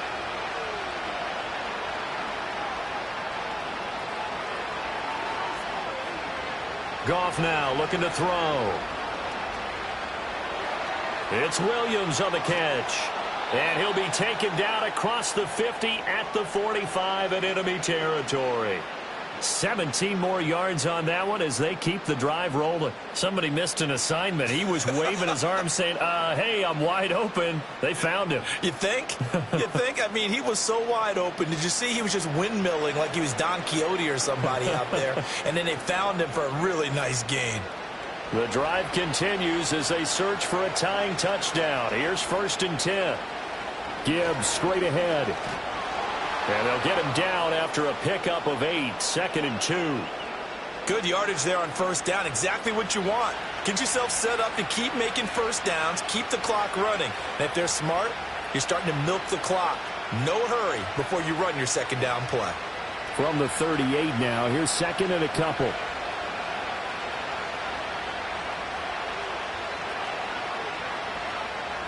Back to throw. Goff. Oh, no, he lost the football. And it's picked up by the Patriots. And they take possession 2 yards away from midfield at the 48-yard line. The pocket collapsed around him. I know we talk about it a lot, but a QB has to have that 6th sense, doesn't he? He really does, and I know of one team at one point was training their quarterback With that time frame, and anytime you didn't get rid of the ball within the right amount of time, they would blow a horn or blow a whistle to show him this is what that time is, just what you're talking about, training him to understand this is the amount you have, make sure the ball's gone. Didn't happen in this case.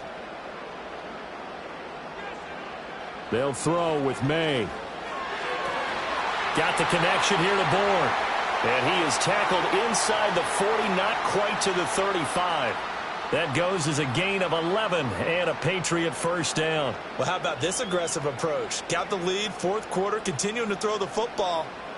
Are you thinking about Super Bowl 51? Atlanta had the lead against New England, and they ended up giving it up? I was going to say don't say it, but you did say it. I did, didn't I? Yeah, anybody watching Atlanta, our apologies. And not a whole lot of room to operate there on the first down run. He gets maybe 3. Well, that's just a pile of bodies there, and that's when you kind of find out who's a tough guy, right? Who can stand up and make a play. It was only a 3-yard run, but for both sides, they had to walk away from that feeling like, okay, I can stand up when the going gets tough in here. Here's a 2nd and 7. Gets this complete to Butte. So the completion good for just 3. And now we've got a 3rd and 4.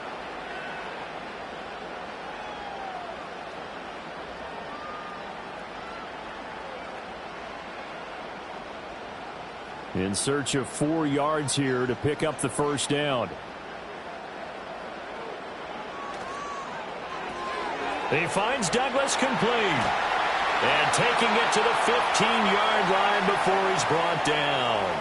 15 yards down to the 15 and a first down. And that certainly appears to be a critical conversion right there, because not only do they keep the drive going, they take valuable time off the clock as well. They have to feel really good about that last completion. Line of scrimmage, the 15. It's 1st and 10. They'll set up a throw. And that's going to be caught for a Patriot touchdown. Antonio Gibson, a 15-yard touchdown grab. And the Patriots have opened up a 2-touchdown lead here in this fourth quarter. They have to love seeing that from their young quarterback here in the fourth quarter, able to further that lead with a touchdown pass. He didn't go turtle, did he? And you know what I mean by that. I had an old coach used to say all the time, hey, when we have a lead late, don't just tuck in and try and ride it out.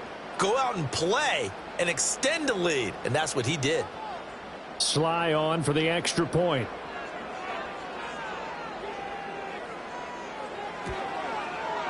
And the lead is up to 14.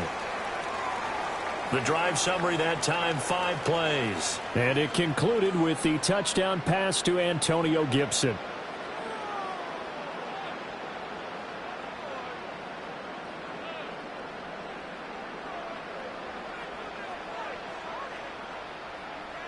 Joey Sly now to kick off after the touchdown.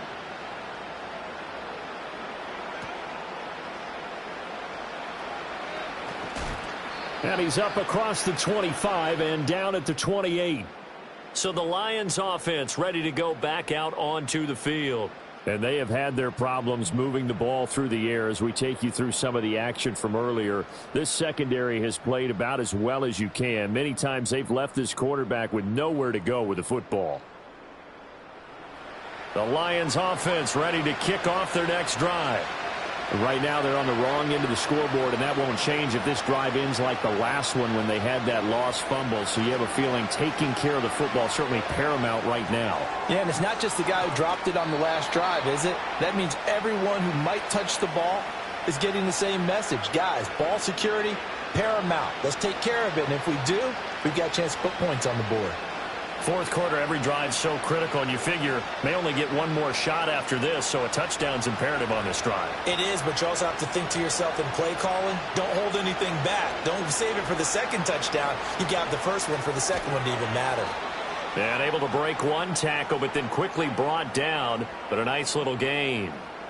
You got the big lead defensively, willing to give them that underneath stuff, right? And this is why you work on your tackling. Tackle them after the catch, inbounds, keep the clock running.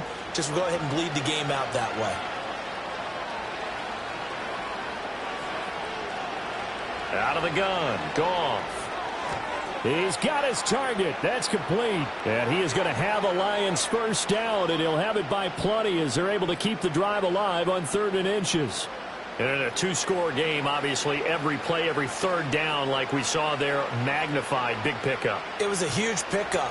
What they really want, though, is to not even get to 3rd down. They've got to maximize time and conserve as much as possible. First down, here's the run with Montgomery. And he's going to take this ahead for right around 3 yards, but no more than that. 2nd down. Not a huge carry there on 1st down, but not all of them will be. But still, all in all, a positive play for the offense. It's all about picking up at least a few to set up what you're going to do here on 2nd down. From the 47 now, they work with a 2nd and 7.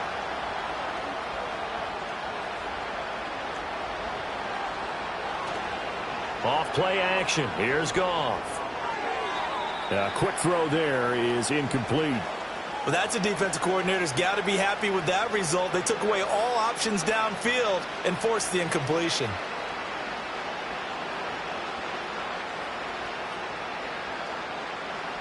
They head to the line facing a 3rd and 7 following the incompletion on 2nd down. Now Goff. And, that's going to wind up incomplete. Nearly their first pick of the game, but it does bring up 4th down. Give it big credit for his coverage right there, because when he saw the route break deep, he stayed in position to prevent a completion while avoiding any risk of a flag. All right, they're going to try and keep hope alive here on 4th down. They're going for it. They go ahead and snap it. Goff. Pass taken in by his big tight end. And he is out of bounds, but not before he's inside the 30. The time to pull out the stops is now, and they convert there on 4th down. Good yardage on the completion there, and when they look at the scoreboard, they do understand a field goal is not going to do them any good. My guess, they're going to press the ball downfield as far as possible, try and throw it into the end zone and get a score, because they know they've got to get that done and get the ball back as quickly as possible. Here's Goff. That one tipped, and it's incomplete. Well, good hands there defensively. It's 2nd down. Well, a momentary speed bump there with that throw, partner. The defense had other ideas, and they're trying to mount a small stand before this drive reaches the end zone. 2nd and 10.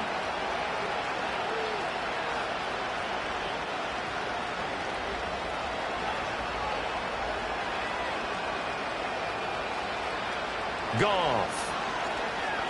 Finding his big receiver, Patrick, over the middle.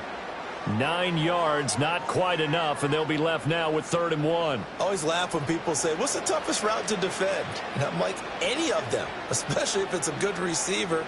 That makes things very difficult. But when you're running a drag route, something short, shallow, going through defenders, using guys almost as screens in order to get open, that makes things tough for guys trying to get to the football. And he is going to have a Lions first down by a couple of yards as they're able to convert there on 3rd and 1.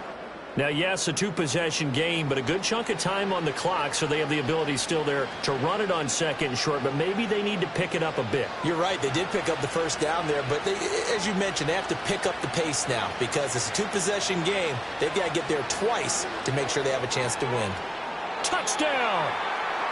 Sam Laporta. A 15-yard touchdown grab. And the Lions have made it a 1-score game again here in the 4th. So how about that for an answer? They get the touchdown there, and it's back to a 1-score game here in the 4th. And that's what these guys have done all game long, because they've scratched and slashed their way to stay in this game. And by now we should all realize they're not going away. Now the pressure again swings to their defense, because they're going to need to find some way to get the ball back. Point after try forthcoming. And that'll cut the lead down now to a touchdown. A pretty long drive that time. 11 plays all told. And the end result, a Detroit touchdown.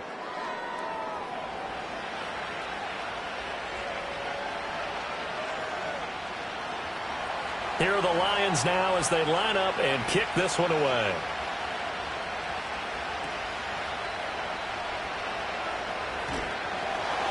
And a decent return out to the 27-yard line.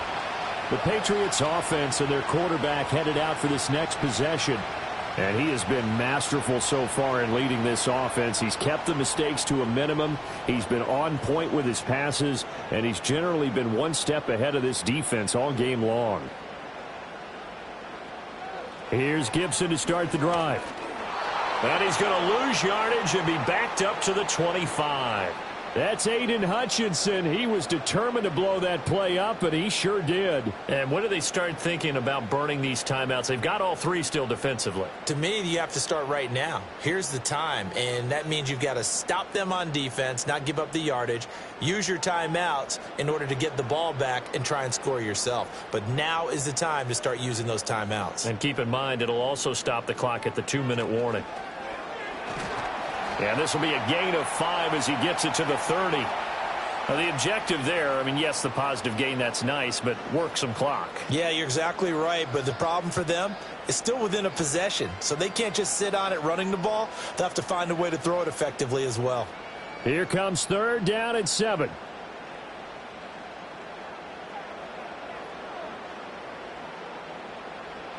From the shotgun, May with it. That is caught. And they're going to have this across midfield and inside the 45. Big hook up there, forced to throw it on 3rd down. The connection's going to keep the drive alive and also keep the clock moving. Yeah, and from a defensive perspective, didn't get a sack, didn't knock the ball free, didn't break up the pass. The clock keeps running on you. You're in a dire situation now.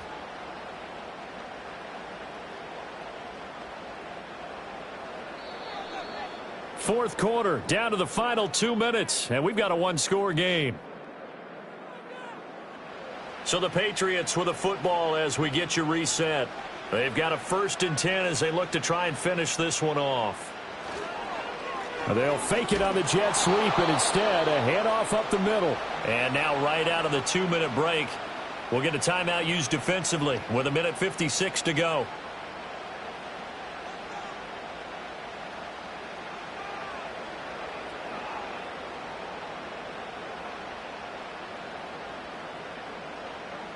Another running situation on the doorstep as they come up 2nd and 10. He's going to get it again. Just looking to get forward and protect the ball. The Lions now going to use the 2nd of their timeouts. That'll leave them with just 1 remaining in this 4th quarter of play.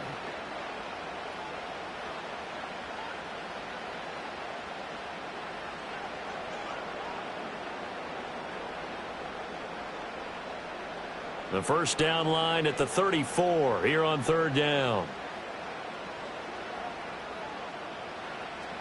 Again, it's Stevenson. And he's just going to be short here, barely, maybe by a half a foot. It'll be 4th and inches.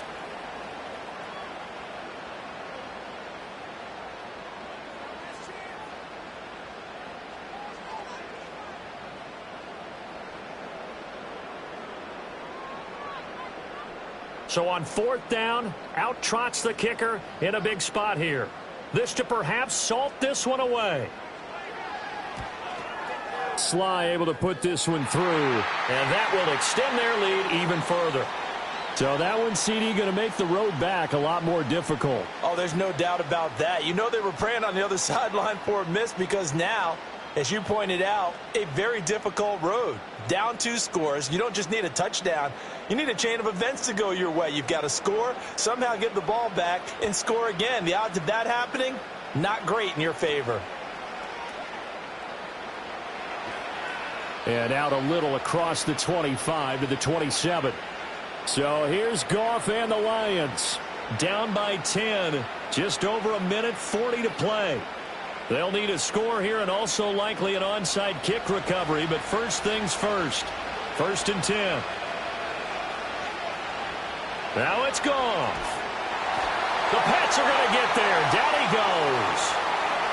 Marcus Jones in there to drop him as that clock continues to run. I think we're both starting to run out of adjectives because this pressure has been relentless all game, but none of the prior sacks might be as impressive as the one we just saw. Here comes 2nd down. Now Goff. A little short pass here taken in by Laporta. And he'll have this past the 30 prior to going out of bounds. And that was yardage that they needed there after the sack on first down. They didn't get all of it back, but now they look at third down as a manageable situation, one that they have a much better chance of picking up. Well, the elements, the crowd, the situation, this is NFL football at its best. Here's third down. Work in the middle of the field, and he's got a man complete. And he is going to have a Lions first down as they're able to get the third down conversion.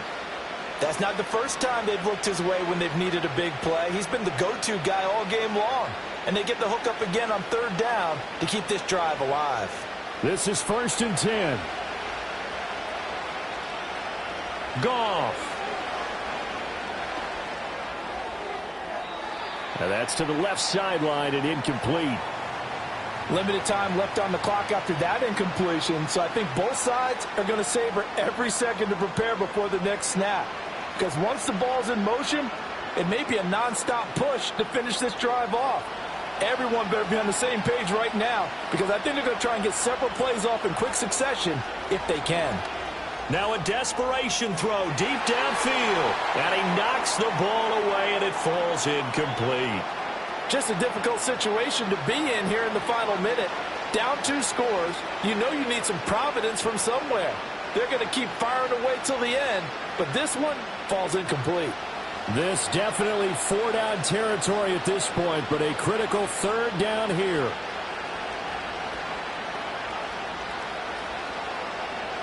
Goff now to throw. He's going to let it fly. And he bats it away, and it falls down incomplete. And this is 4-down territory here. They know down 2 scores at this late stage, 10-yard passes aren't going to do it. So they took the shot there, but it winds up incomplete. The decision made for them. They've got to go. It's 4th down. As expected, they're going for it to keep the drive alive. And it's going to be batted down, and will go the other way with the football. They had to go for it with such little time remaining, and the Patriots take over, and they're going to have terrific field position. So with that, we can just about close the book on this one, Charles. Yeah, what's the old expression about slim and none? Well, Slim just left town on that They're one. down to none? Yes, exactly right. So he'll take a knee here to wrap this one up, and he's going to want to keep that game ball. He was sensational. Listen, anytime you take a knee to end a game, that means you've won it. So it doesn't matter whether it's home or on the road, but there's something a little extra special about doing it in front of your home crowd, isn't there? And the home crowd applauding. They're happy with what they've seen. Chalk this one up in the left-hand column for a win. Yeah, that's right. Head to the locker room, throw the wristbands in the crowd for the kids, your gloves, your towels. Get to share it with the home team. So this will wind up a victory for the New England Patriots. And I tell you what, the snow, not only did it not dampen the crowd's enthusiasm, they were great, but it didn't slow down the offenses either. Let's start with the first thing you said, the crowd. Normally when it snows, what do you want to do? You bundle up, right? You don't get out of your seat. You don't cheer as loudly. That didn't happen with this crew. They were into it. And then the second part, offenses execute at a high level when you expected maybe to see a few more turnovers, the ball slip out of guys' hands. They took care of the ball in a big way. And for Charles Davis and our entire crew, I'm Brandon Gaudin. You've been watching the NFL on EA Sports.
It's the NFL on EA Sports, where we'll see two of the NFL's oldest and most storied franchises. It's the Detroit Lions and the Chicago Bears. And it's coming up next on Madden Football. We've had a lake effect snow band sitting over Soldier Field since about 9 this morning, and it's not supposed to budge anytime soon. The good news, the folks don't seem to mind here in Chicago. Welcome again, one and all. Thanks for tuning in. I'm Brandon Garden on hand alongside Charles Davis. And yes, the storyline here, the weather. Snow and more of it expected as this game continues. So how will that impact how this one goes? Can these teams ignore the distraction and the strangeness of playing in a snow game? Because it actually affects the crowd as well. That big roar you get is often muffled when there's a snow game. And the second part, what's the footwear you got on? Does that fit the turf you're playing on? And how will it handle as things get a little bit slick?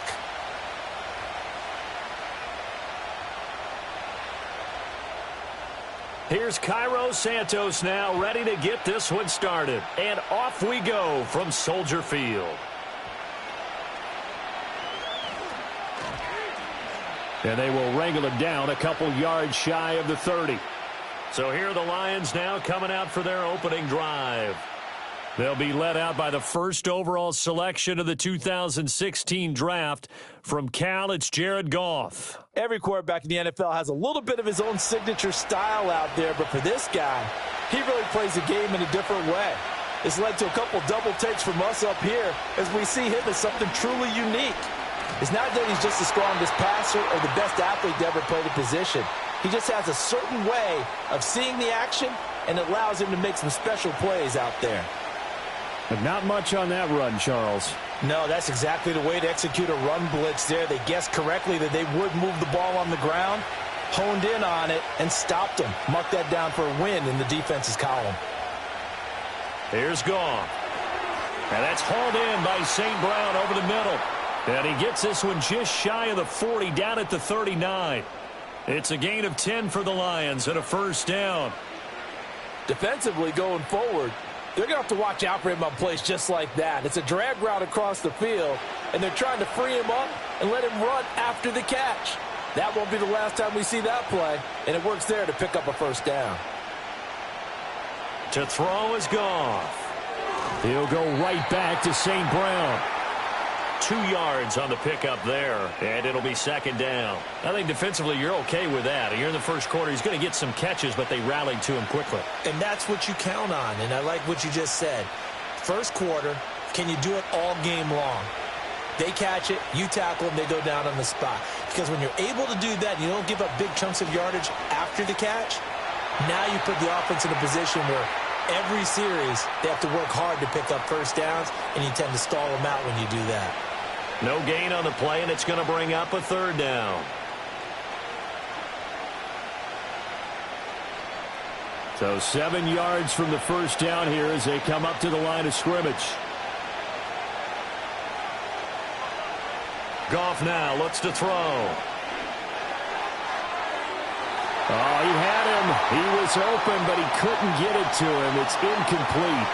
That was well played, but that was also an example of a corner who understands his coverage, realized he had support behind him, and could be a little more aggressive in the shorter zone, and did exactly that, knocking that pass away. Jack Fox out to punt here on fourth down.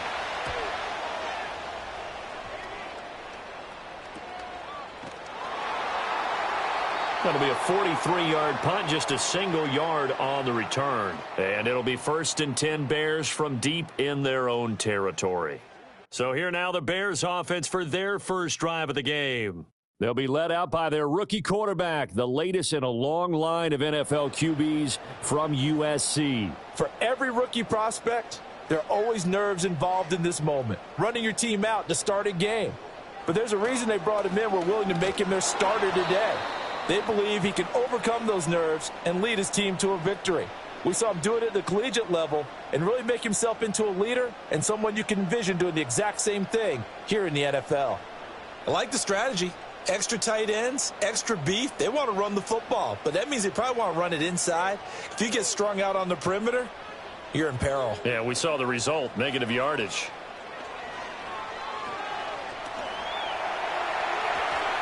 And he's taken down, but not before he gets this across the 25-yard line.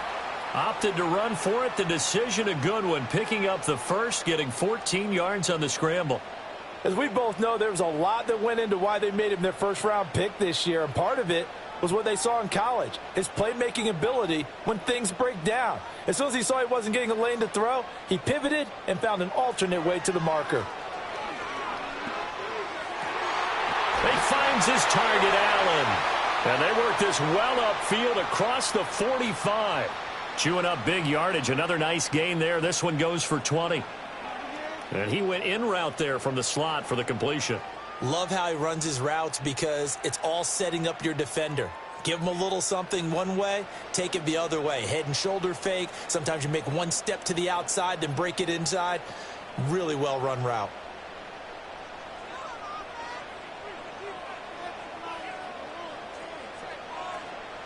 On 1st and 10, it's Swift. And he'll be brought down right on the 50. A gain of 3. Just not a whole lot of room to operate there on that carry. No, not at all. They did a really nice job staying in their proper places and not allowing any lanes to open up. Ball right on the 50-yard line. Here's 2nd down and 7. From the midfield stripe, they'll look to throw. He's going to get that to Swift underneath. So the completion good for 7 there. And they'll be faced with a 3rd and inches. Well, from their point of view, this game could not be starting out much better, could it? Force a punt on defense, and now they're moving it crisply on offense. Crisply, I like that. You like that? Yeah, moving it very, very well. Looks like the defense on their heels a little bit. You put a score in here, long way to go, but you're right, that's a heck of a start. Yeah, and I think this is where the play caller is looking at his play sheet and saying, and he sheds a tackle. Now he's got some space. And it's going to be another 1st down as they'll get him to the ground at the Lions' 25-yard line. 18 yards on that one, and Chicago has the first. Give the rookie another one on this opening drive and a 1st down with it. A nice start, Charles, for the first-year passer. He's come out, made a few plays, nice plays to begin this contest. He certainly has, and if he finishes off this drive with a touchdown pass, I vote we don't call him rookie anymore. We'll move him right to veteran and continue from there. They had their backs up against the wall a little bit, and they come through by forcing an incompletion.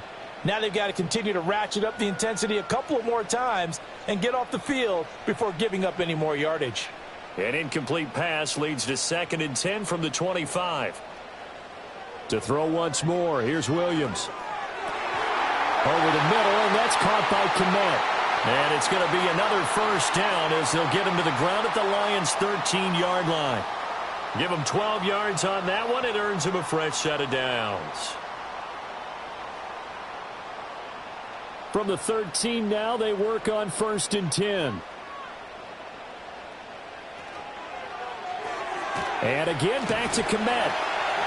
And he couldn't quite get there. Tackled down at the 1. 13 yards as they've got the connection working. His 2nd catch in a row, 1st down. I think he has to be saying to himself, how did that not wind up a touchdown? Remember, you just need the tip of the ball to cross the plane. It's not going to get there, but they're going to be set up in great shape with 1st and goal. Swift. And he is met at the line of scrimmage, and he goes down right there.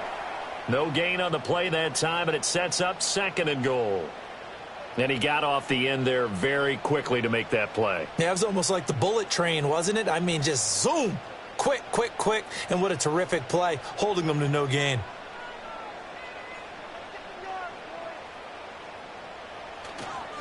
Johnson. Oh, he's going absolutely nowhere as he is hit behind the line. Chalk that up as a 4-yard loss, and now it's 3rd down. That's a really alert defense there because they saw the heavy look come in from the offense, countered it with extra linebackers who brought a little bit of speed and heft, and able to really make a big-time play for their defense. They'll look to throw for it with Williams. And he's going to lose a yard or two, taken down behind the line. Zadarius Smith able to get him down behind the line of scrimmage, and it will be 4th down. Boy, this has been a nice first drive for them, but right there, Charles, a sack on 3rd and goal, that's tough. Yeah, and if you're the head coach and the offensive play caller, if you had any thoughts about going for it on 4th down, it's a much more difficult decision now.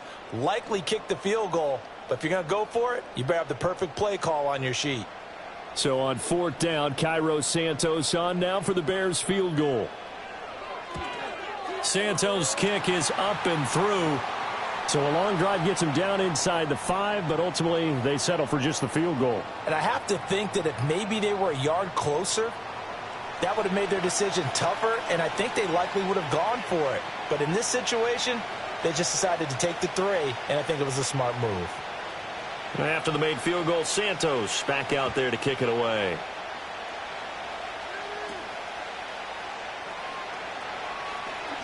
Oh, a dangerous return man showing it here. And a good effort on the return there. Gets him across the 30, up to the 33. Back onto the field come the Lions for their 2nd overall drive. So they'll come up 1st and 10 now from the 33. Here's Goff. That's caught. It's Sam Laporta. And he'll be tackled right on the chalk of the 45. Nice way to start the drive. A gain of 12 and a 1st down. Yeah, that's a nice pickup there, especially when it comes on the heels of a 3-and-out the first time you have the ball. They were determined to not have that happen again, and that's a nice throw for their first down of the game.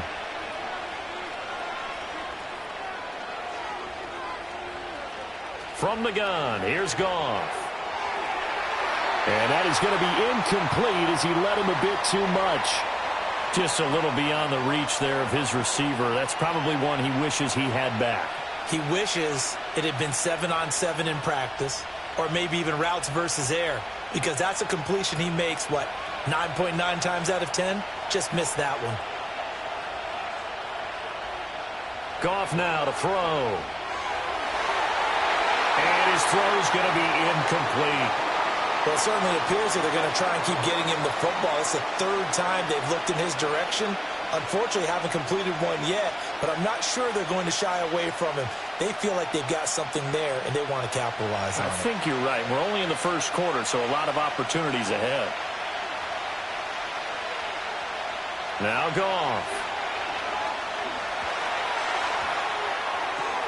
He'll leave it for Montgomery, complete. And he's out of bounds just before the midfield stripe at the 49. He did his best to just get 4 out of that, but not enough. And now 4th down. We can make this one pretty simple. Locked up all of his progressions downfield, forced to get it to his running back. But how about the way they ran to the football and knocked him down to force a 4th down? And he'll get off a fairly short kick here as this is toward the sideline. And this will carry out of bounds. Where are they going to spot it now? At about the 18-yard line, it looks like. Chicago works their way back onto the field here for their 2nd drive of the game. They've got a 3-0 lead and the football as they start 1st and 10. Looking to throw is Williams. And the coverage terrific there as that's knocked down and incomplete. This is what defensive coaches ask of their defenders every single ball game. Get a hand on every throw in coverage. They want the deflections. They want the knockaways. Pick it yourself if you can, but at least knock it down and guarantee it's incomplete.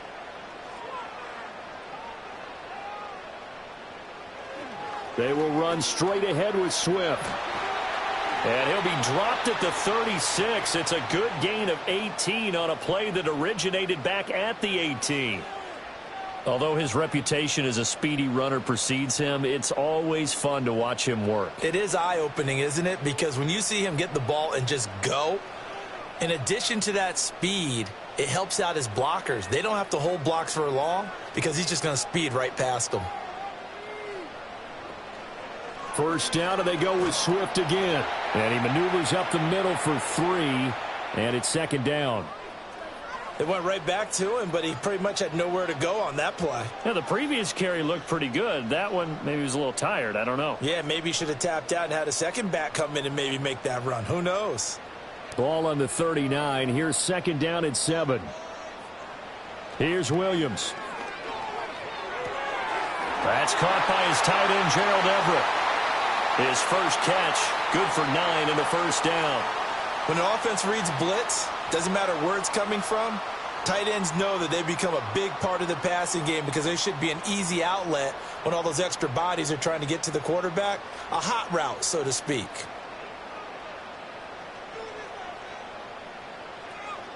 Swift going to try up the middle.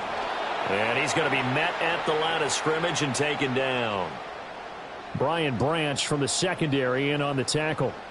And Brandon, every running back wants to use their speed in order to get out in front of things. Sometimes you just have to be patient, let blocks develop. On that play, that didn't happen. Now a 2nd and 10. Throwing is Williams. That's complete to DeAndre Swift out of the backfield. And he'll get it down here to the 43. So the completion results there in 9 yards. And that'll leave him with a 3rd and just a yard. He's already proven to be a factor in the running game on this drive. Now he gets involved in the passing game. I think what we're seeing here is the modern version of workhorse in the NFL, being able to run it and catch it with equal proficiency. On a nice burst there as he'll take this inside the 30 to the 28-yard line. Really good effort. He does it himself, picks up 15, also picks up the first down. And this, I mean, it's certainly something to watch out for. He is not afraid to call his own number on plays like that, and here he takes it for good yardage. And we know this defense prepared all week for this, but sometimes when you see it in person, it's a whole different ball game, and all that preparation, it goes right out the window. To throw, it's Williams. And that's going to be incomplete. Too tough to hold on to that one. It's 2nd down. Well, that one was all about the defender making life difficult for the receiver. Very tough for a guy to hold on to the football through all that contact. He ends up forcing the incompletion. Here's 2nd and 10.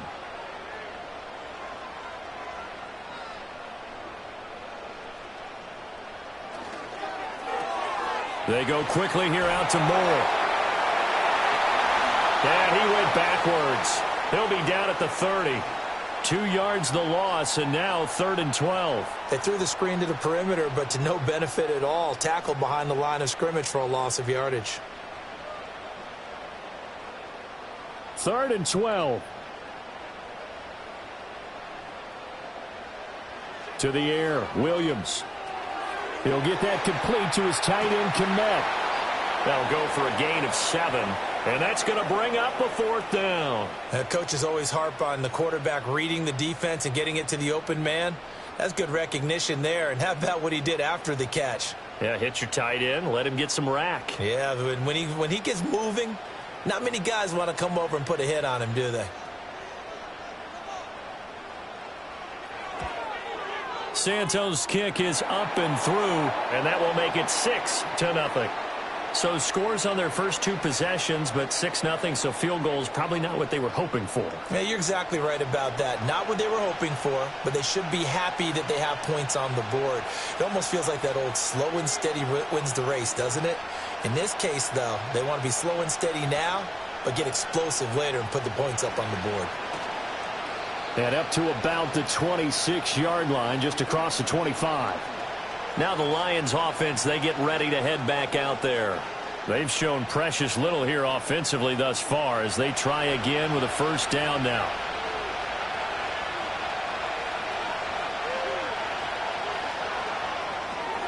Throws out left. It's caught by Williams. Only able to gain a couple there, and that's going to bring up 2nd down.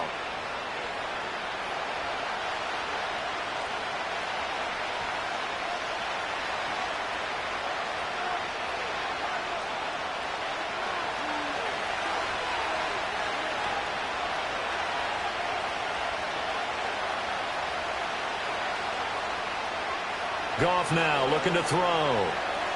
Caught by Montgomery. And they get him down, but not before he takes it across the 40-yard line. 1st down Lions on a pickup of 13. One of my old teammates called me the other day when he was watching the game. He's like, man, trying to watch an NFL game and trying to account for their passing game, that's difficult. And just when you think you get everything covered, here comes a back out of the backfield. And in this case, he picks up a 1st down. In motion left here, one of their tight ends. Goff. Now that'll be caught by St. Brown. And taking it across midfield and inside the 45. 14 yards that time for number 14. But one of the ways the quarterbacks keep all the receivers alive in a play, never lock in on any one guy. Make sure you keep your eyes moving, scan the field. And here he finds the open guy for a nice pickup. So into Bear territory now. This is 1st and 10 at the 44-yard line. Running left, Montgomery.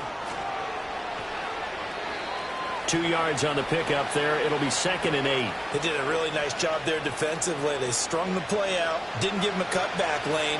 On each play, you have guys what I call our BCR players. Guys are responsible for the bootleg, for the cutback, and for the reverse. They played that one perfectly. And rode him right out of bounds. Back to Montgomery on 2nd down. And he'll get it down on the play to the 37. It'll be a gain of 5, but still about 3 yards shy of the first down marker, and now it's 3rd down. I really like the vision he displayed on that play because he saw there wasn't a lane to completely break off a huge gain.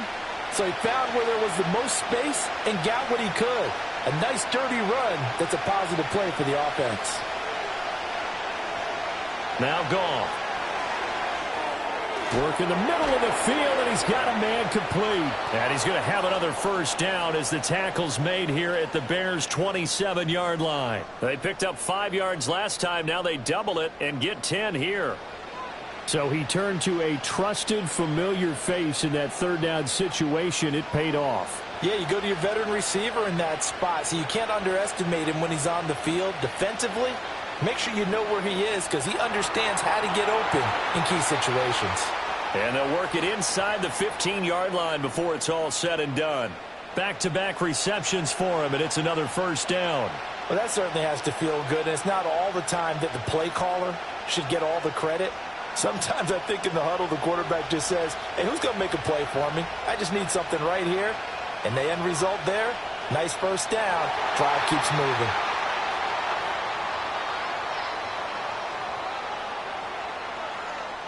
And that's on the guard, Kevin Zeitler. The false start backs him up 5, 1st and 15. In motion right, one of the tight ends. Play action. It's Goff. Staying on his feet. Now a quick throw there, but it's going to be incomplete. And here you're down in the red zone. You need to be smart, not force anything. So that's a wise decision to just get rid of the football.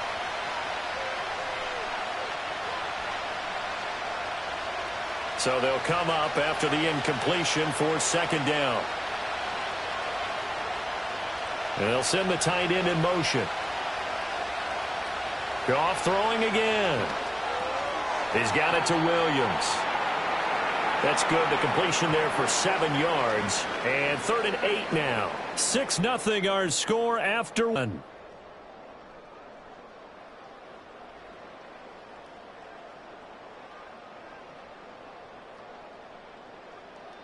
The Lions with the football here to begin the 2nd quarter, as they've got it with a 3rd down coming up. Here's Goff. Oh, this will be incomplete. The rush gets home just as he was letting that go. That could have been worse. Instead, it's 4th down. Well, it's been a tough go for them. These guys have been driving down the field, but defensively, once they got their backs to the goal line, turned up the pressure, that's going to lead to a 4th down. Well played.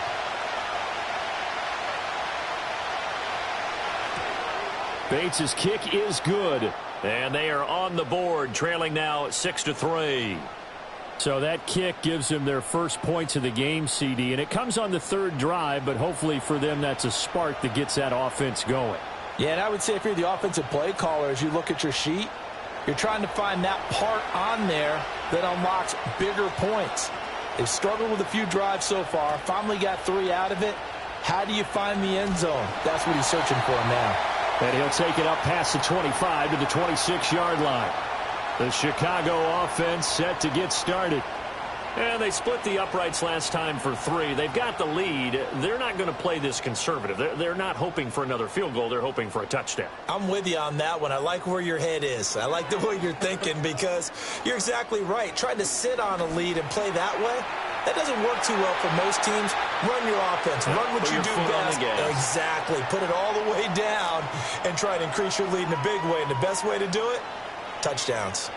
Well, Charles, in the past, a lot of people called this offense one-dimensional. I think you did. Well, I think it was you. I'll be honest, I did. I think the fan base is hoping with this young rookie that they can put some wrinkles in this offense like we just saw. I think you're exactly right because we did have that discussion that what we've seen in the past from them, they needed to broaden, and they have done it here. Look at what he's bringing to their offense, and now as a defensive coordinator, you've got some extra work to do to prepare for him and their offense. No shortage of impressive moments from him thus far. Now he's halfway to the century mark, and we're still in the first half. There's been no answer for his running ability so far by the defense. I can't wait to see what adjustments they'll have to make during the halftime break. Over the middle, and it's caught. Keenan Allen.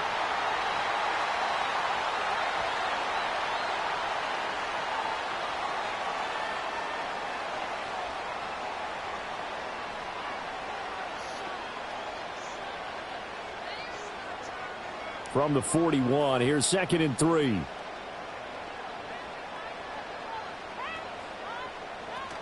From the gun, here's Swift. And he's going to get it down to the 33-yard line here. 7 yards there and a first down.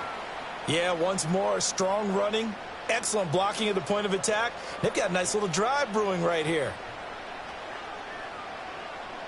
So they'll come up 1st and 10 now from the 33. To throw, Williams. Looking left side, that's caught by Moore. And he is out of bounds right around the 10-yard line. 23 yards, the final tally. Well, this is a defense that's definitely on their heels now because they gave up the running play for good yardage one play ago. Now the pass here sets this offense up 1st and goal. They're going to have to dig in strong now because they've been in retreat so far in this drive. This offense on the march. Off the bootleg, it's Williams. And he's able to work it here to the 8-yard line. He'll get just a yard on the scramble. It's 2nd down. His running ability has been an extra dimension of their game plan thus far. For once, though, he doesn't create any magic against the front that's prepared for him to try and take off. Here's 2nd and goal, operating from the 8-yard line. They run out of the gun with Swift. And he will maneuver his way down to about the 7. They follow up the first down 1-yard run with a minimal gain of 2. Partner, I know we're in a goal-to-go situation, but my goodness, think about running the ball here. Not even a thought, is it? Defensively, they're in a prime spot. And I think the defensive guys are probably expressing themselves to them as well. I wouldn't run it here, guys. You might want to try throwing it. This is caught. They wind up with 6 on the hook up there, but it's not enough. 4th and goal. So much about offense is what you call hidden yardage. You know, you throw the ball to someone, they catch it, and then they can make a big play. You know, they create a play, run after catch. They did a really nice job there of limiting that and keeping him from a first down. Yeah, stopped him in his tracks. Santos' kick is up and through. So 3 points on the board, as easy a field goal as you're going to get, but I can see you shaking your head. I love that peripheral vision of yours, partner, because to me, if it's the 4th quarter and you're up 6, I get it. But now, even if you run and don't get in, you're still setting them up to go a long field, 98, 99-yard drive. How do you look at your defense and not give them that opportunity?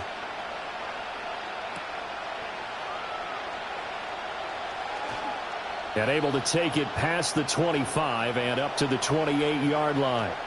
Here's the Detroit offense now as they head back out onto the field. It's been very much a slow start for them. 3 drives and just the 3 points, CD. Yeah, if you're into the points per drive ratio, that answer is 1. And that's not going to get it done in a ball game. They've got to find a way to finish these drives in end zones, not having balls go through goalposts. There he goes, left side. Touchdown, Detroit. Amon-Ra St. Brown. 72 yards. And the Lions strike quickly here to tie up the ball game. Well, if the plan is to come in here and go toe-to-toe with these guys, it certainly does not hurt if you hit them with a big shout along the way, too. That's got to give them some confidence. And the other thing right now, it quiets this crowd, at least for the time being. Yeah, that is what is called the intended consequence of their actions.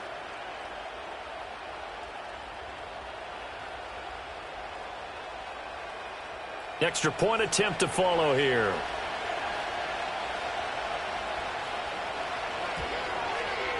And with that, his guys take the lead here by a point. Those are the kind of drives they like on offense, from the coordinator to the quarterback, the line, everybody. One play drive and into the end zone for 6.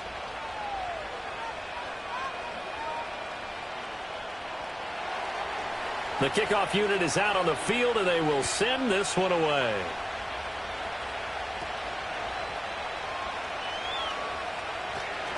And they'll get him down inside the 30 at the 27.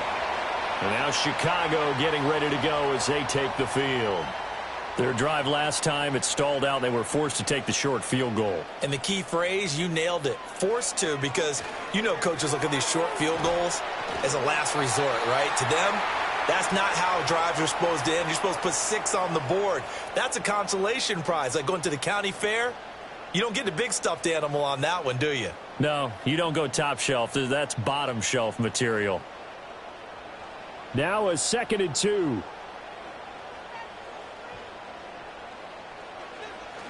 Off the play fake, it's Williams. And he will slide to a stop. He does have the first down. A gain there of 21 yards. Facing 2nd and short, that gives you a chance to go for a bigger play through the air.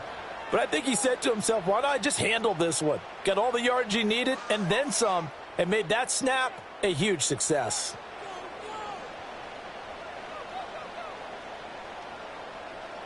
Back-to-back good plays have them on the move on first down. Here's a handoff to Swift. He takes this for about 6 down inside the 40. That play wasn't quite as big as the play that preceded it, but still, got to like the way they're moving the football, partner. Absolutely. Pretty good room to run on that last play. Yeah, they didn't get a first down, but still, you'll take runs like that each and every time, won't you? Here now, 2nd and 4. Back to throw. Williams. Allen's got it over the middle. And it's going to be another first down as they'll get him to the ground at the Lions' 29-yard line. Give him 10 yards on that one, and that'll earn him a fresh set of downs. And that's a more than acceptable read right there, because it's zone coverage, so timing is everything. This time he waits for his man to come open, puts it right on him, and they pick up a first down. Going quickly out wide to Moore. Oh, some strong running. And inside the 20 before he's brought down. Another nice gain, 13 yards that time, and another first down. I like watching the wide receiver screen because it's a real teamwork play. Because guess what? The guy catching the ball, he'll get all the credit. But how about the people up to block in front of him, either fellow receivers or offensive linemen? That makes that play a really nice timing play, and sometimes it can break big. Back to the running game with Swift. And a hard-earned yard there as he ran through one would-be tackler. It's 2nd down. He really hasn't been able to get on track running the football, averaging less than 4 yards a carry. Yeah, I think that they're going to enjoy the film session because all the defenders are filling their proper gaps on just about every play. And you know what they always say for a defensive coach? When I click off this film, I better see 11 jerseys in the picture going after the ball carrier. He will push his way down to about the 14. A gain of 2 there on the heels of a 1-yard pickup on first.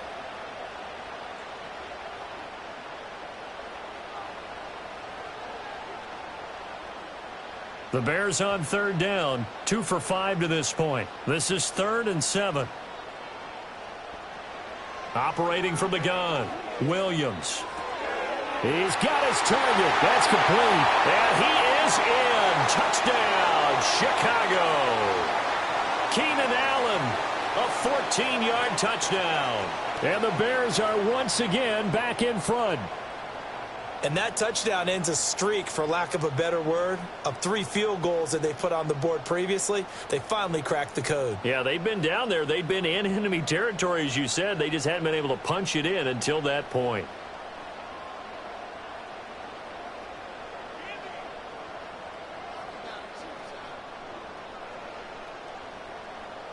Cairo Santos on to try the extra point.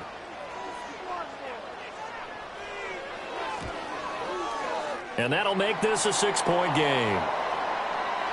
So that one, an 8-play drive. It spans 75 yards. And it was Keenan Allen who finished it all off with the touchdown reception.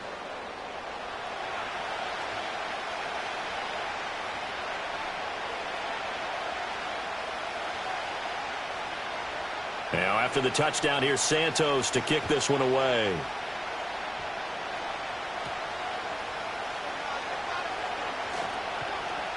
And it's a pretty good return here as he'll get this up to the 29. The Lions offense and receiver Amon-Ra St. Brown set to go once more. And it may be time for this defense to start throwing a second defender his way, because whatever they've done, it has not worked in this first half. The Detroit offense ready to begin their drive. Well, partner, coaches always say that every play is designed to score a touchdown. Sometimes that's not really true, but last drive, that was the case. One play to get into the end zone, and now they'll try to duplicate that success here. And it's rare for those moments to happen. Incredible when they do. And you saw the celebration. Pure, unbridled joy after that one. So one play, and they're already just shy of midfield. Now Montgomery running right. And just no chance of turning the corner. He can only get back to the line of scrimmage. 2nd and 10 coming up.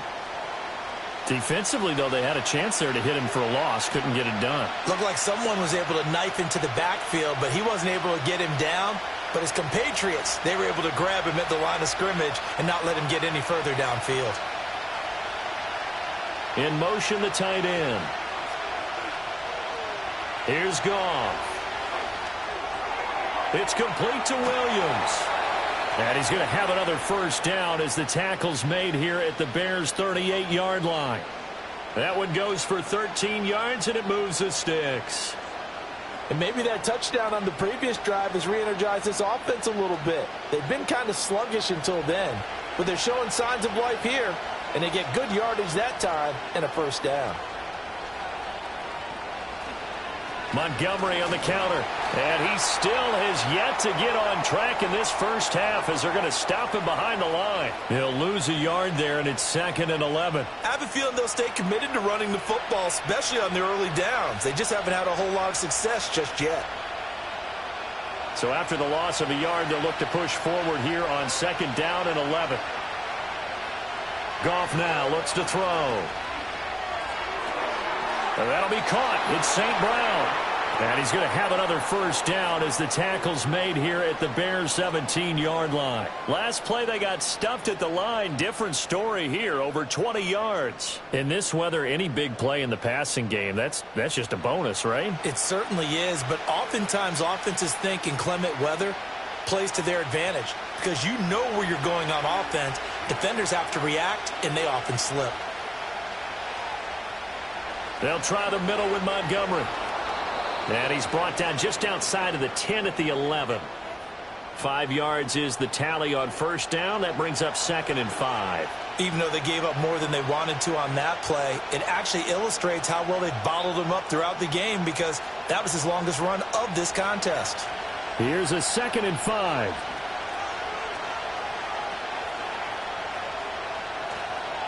Again, they'll go ground with Montgomery. And he tried to bounce it outside, but they'll stop him behind the line.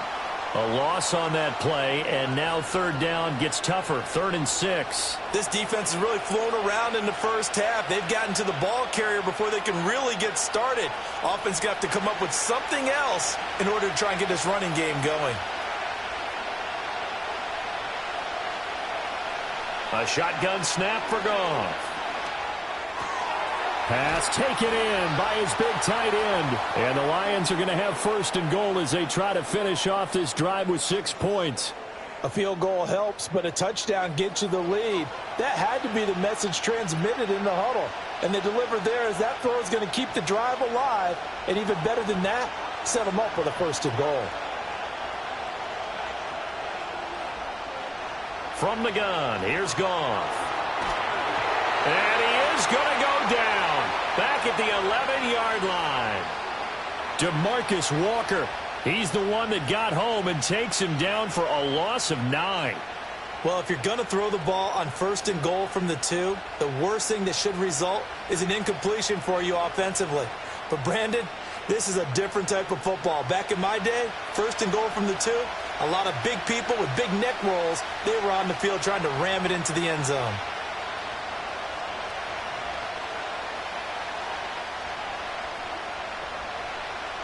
So they've been in the red zone 3 times, and it's yielded just 3 points. Can they find the end zone here on 2nd and goal? Now it's Goff. And that's off the mark, incomplete. Just nowhere to go with the football. He was forced to put that one into Lake Michigan. I think his receivers have to do a better job of working free because he didn't have anywhere to go at all on that play. A big play forthcoming. Here's 3rd and goal. Goff now to throw. Now the pressure gets there, and he goes down just inside the 20 at the 19. Byron Coward coming in to drop him for a loss of 8, and it also brings up 4th. A 3rd and long, you knew that he was going to throw it. He just couldn't find anybody to throw it to. Yeah, and it shouldn't have been a surprise, but that was perfect execution of their nickel defense. That 5th defensive back, the extra defender, he really tightened up things downfield in coverage, and they were able to get to him in the pocket. On 4th down, on is Jake Bates for the Lions field goal. From the left hash, it's a 36-yard attempt. Bates' kick is good. And the lead is back down to 3 here at 16-13. So they're able to end that drive with 3 points in this one-possession ball game. And ideally, you want to end every drive with points. Most quarterbacks would tell you, let's end it with a kick, right? A PAT, that's number 1. Field goal you'll take. Punts, you really don't want to do that. In this case, they'll take the field goal and get prepared for the rest of the game.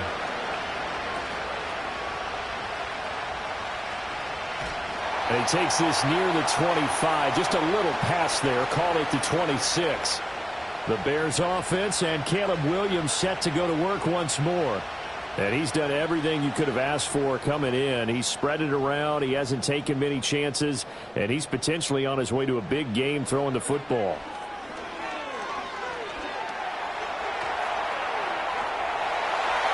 Now I think we're going to get a timeout here. Yes, a timeout here as it looks like we've got a Lion that's shaken up.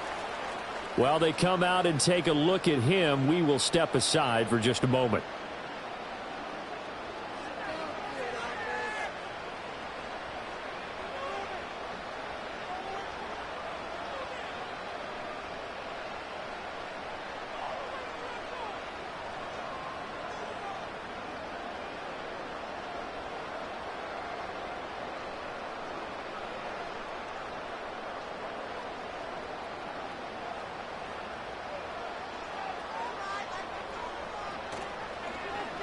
They run the option here on 1st and 10. Only a yard on the keeper, and it'll be 2nd down. Anytime you decide to use your quarterback as a runner, most of the time when you design a play, you're expected to break a little bit bigger than this one because when you run him on short gains, your risk-reward and him taking hits, I'm not sure that's the payoff they were looking for. Now we're at the 41, 2nd and 9. On the handoff, this is Swift. And he'll make it only to the 43, a gain of 2. In order to play really good run defense when you're playing a 3-4, those 3 guys up front, the nose tackle and the guys they call the defensive ends, they're usually big, big people because they're going to have to eat up a lot of blockers because it's usually 5-on-3. And when they do their job well, guys who play on the inside, those inside linebackers, they're able to just roam and hit. That is caught. And he will have the Bears first down as they're able to get the 3rd down conversion. That's a pretty good throw on the curl route there. Third down, and they pick up a first. Defense should be aware for that, right? They should be aware, but it was so hard sometimes. Yeah, it's not easy. Because when they sell that route really well, you think they're going upfield, then they curl back, show their numbers to the quarterback, and complete the play. So the ball moves into Lion territory now. Here's 1st and 10 at the 46. He'll get this off to Swift. And he'll get 2 or 3 out of that one, as that is going to take us to the 2-minute warning. 2 minutes remaining in this first half of football. From the 44-yard line, here's a 2nd and 7. From the gun, here's Williams. He'll get this into the hands of Adunze. It'll be a gain of 5, and that'll leave him with a 3rd and 2.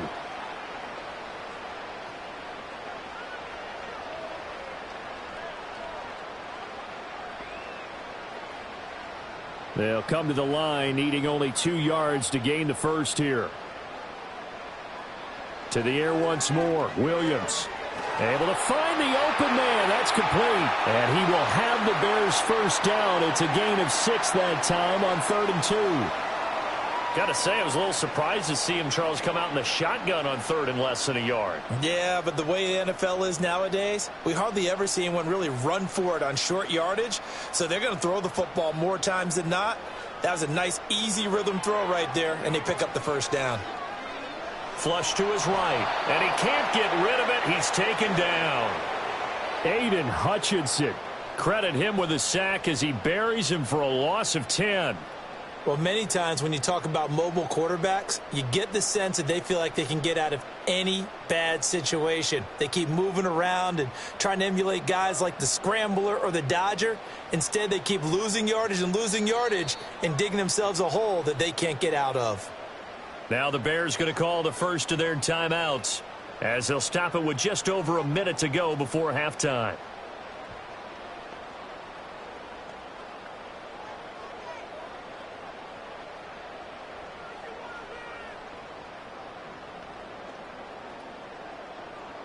And the job becomes twice as difficult now. After the sack, it's 2nd and 20. To throw, it's Williams. And there's a short throw. It's caught by Kmet. And able to break one tackle, but then quickly brought down. But a nice little gain. I know exactly what's going to be said about that play from the defensive perspective. What's that? That's why I tell all you guys we need more than one tackler to the ball. He broke the first tackle. Luckily enough, there were more people there to get him down. Now on 3rd and long, they'll look to throw. And under the Lions' pressure, he's brought down. Aiden Hutchinson. That is now 2 sacks for him here in this first half. Okay, I'm not sure you could actually draw up a better pass rush than that one right there. Nowhere to go outside. He had to keep backing up and backing up and backing up. Eventually dropped for a huge loss.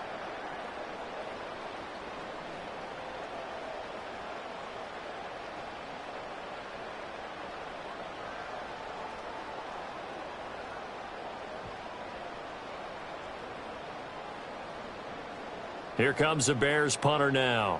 Back deep, Khalif Raymond.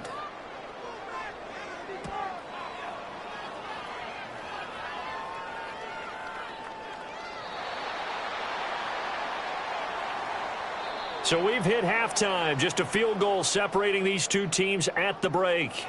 As we'll send you down to Orlando, and we check in with Jonathan Coachman for our EA Sports Halftime Report. Coach.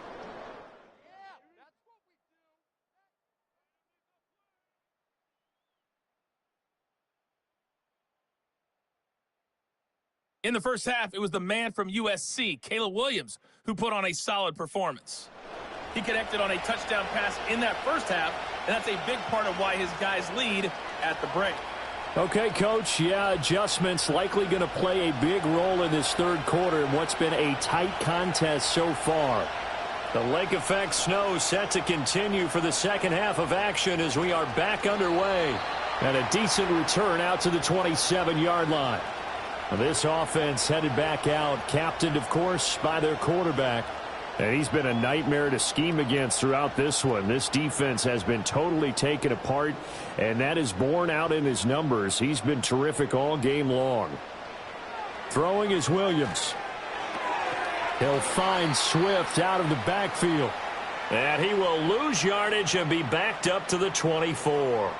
But despite the completion, they're going to wind up losing 3 there. Second down. Really good defensive effort. They were all over that little swing pass out to the right side before lost yardage. Terrific read, better execution, and done with a lot of enthusiasm, wasn't it? Absolutely. They saw it all the way, ran to the football, and in trouble, and he's taken down. Aiden Hutchinson able to disrupt yet another pass play. That is his 3rd sack of the afternoon. A CD, a little bit of feast or famine for him. He's had some success throwing the football, but also now he's been sacked 4 times. Yeah, you just mentioned the 4 sacks, but you're right. He has managed to hang in there and make plays at times. His offensive line, they've got to figure it out and pick things up and give him more opportunities, and he has to help them by getting rid of the ball a little bit quicker as well. Here's Williams. Open man is Kmet, the tight end. It'll go as a gain of 4, and that'll bring up 4th down. Well, that's certainly playing down in distance very well by the defense, isn't it? Take whatever you want underneath, by all means.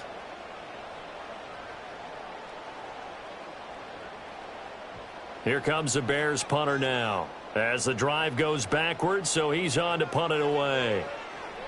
46 on his first kick, this one in that neighborhood as well. It's a 43-yard punt, a return of 5, and the Lions will take over. The visitors' offense and their wide receiver getting set for this next possession. And he was pretty much unguardable in that first half. You see the numbers there as they try to add to him here in this 3rd quarter. The Lions' offense ready to kick off their next drive. And their defense did its job by forcing the punt to start things out. And now, Charles, can the offense get in gear? I think, partner, you can sense them saying, okay, the first half was theirs, but now let's get the momentum back on our side. We forced a punt. Now let's go downfield and score. If we do that, we'll be set up well for this second half. Man, I just love being in this stadium. So much history, tradition, so many great teams and games, and we're seeing a pretty good one right now, hotly contested in the 3rd quarter. Now a play fake, and it's gone. And that one too far in front. He couldn't reel it in. It's incomplete. Timing was just a bit off, and that can happen occasionally, even with these fine professionals in the NFL. But on those out routes, that requires precision, doesn't it? It absolutely does. Everyone has to be in sync from the time the quarterback hits his back foot and delivers the ball to the receiver turning to find it.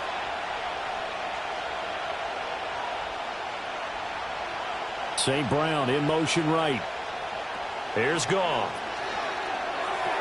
Open man right side is St. Brown. And I don't think he got there, no.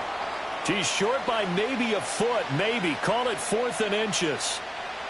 If this were baseball, we'd call this small ball. Instead of pushing it downfield, they throw a short pass trying to pick up the first down, but the defense rallies to the football and stops him short, bringing up a 4th down. And here now the punter Fox as he sends this one away. And this one sails out of bounds. I think it'll be inside the 25, and it will. 24-yard line is where they'll spot it. The Bears offense and their quarterback set to take the field once more. At the line, prepping for their next drive, the Bears offense. These guys definitely hoping for a better showing than their last appearance. They couldn't really even move the football much beyond the shadows of their own goalpost, Charles. We'll see if they can get a better, more sustained drive going here. Yeah, and every team that we ever talk to says the exact same thing. When you start a drive from that deep in your own territory, the goal is a minimum of at least 2 first downs, because even if you have to punt then, you change the field position, right? You flip the field a little bit. They didn't get that done. This time they want to string together a nice drive and help themselves out. And the Lions pressure too strong. Down he goes. Aiden Hutchinson. Who else? He's in there for his 4th sack of the afternoon. Well, this has to count as a great team effort today, but this man, he's been at the center of all of it. Really special day for any defense to have this many sacks in a game, even more so for this player. One of the best individual efforts of the season.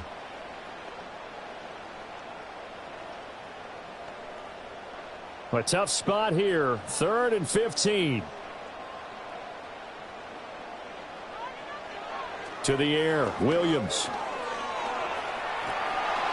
And the pressure gets to him again. Lee McNeil, what an effort to get in there and drop him. I don't know what else can be said about this pass rush. They have been sensational. CD, that is now 6 sacks for them. And how many times do we talk to offensive coordinators and they say a sack is a result of everyone on offense not doing their job? But let's be honest about this one. This is the offensive line unable to counter the pass rush. They've been teeing off all game long. Here comes the Bears punter now, standing about a yard deep in his own end zone.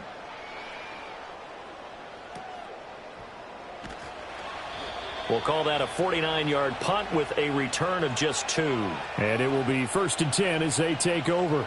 Amon-Ra St. Brown and the rest of the Detroit Lions getting set for another series here. And I know that they've double-teamed him a couple times, but not a ton. Whatever they're doing isn't working. He's up over 100 yards. We'll see how they adjust. And when they do that, they weaken their defense in other places as well. And how many times have we done games where we've seen a guy have a big game like this? But it's usually not by himself, is it? Right. Usually it opens it up for other people to have big games as well. It'll be a gain of 10 to start the drive out, and by a few inches, that'll be a first down.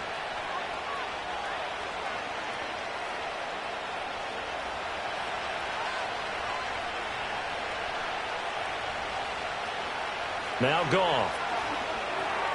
A little short pass here taken in by Laporta. Will go down as a gain of 6, and it's 2nd down. They gave up the completion there, but this is what zone defenses count on. Catching the ball and not much run after the catch. Ball spotted at the 45. Here's a 2nd down and 4. Here's Goff. He's got this to Williams, complete. Touchdown, Detroit. Jamison Williams. 45 yards. And the Lions have taken the lead here this 3rd quarter. Those are the touchdowns that aren't just scored on Sundays or on Monday night. Those are the ones that are scored during the week because they had that preparation and a great route run. Oh, I love that observation because you don't just roll out on game day and say, okay, go run this route and let's get it done. That means exactly what you said. The practice had to occur beforehand, which led to the timing, which led to the touchdown. No going for 2. They'll kick the point after.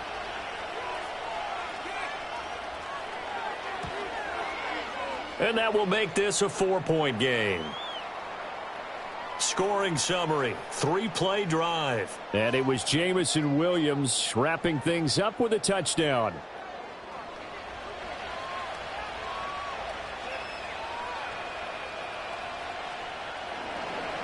Set now to kick this one away, and off it goes.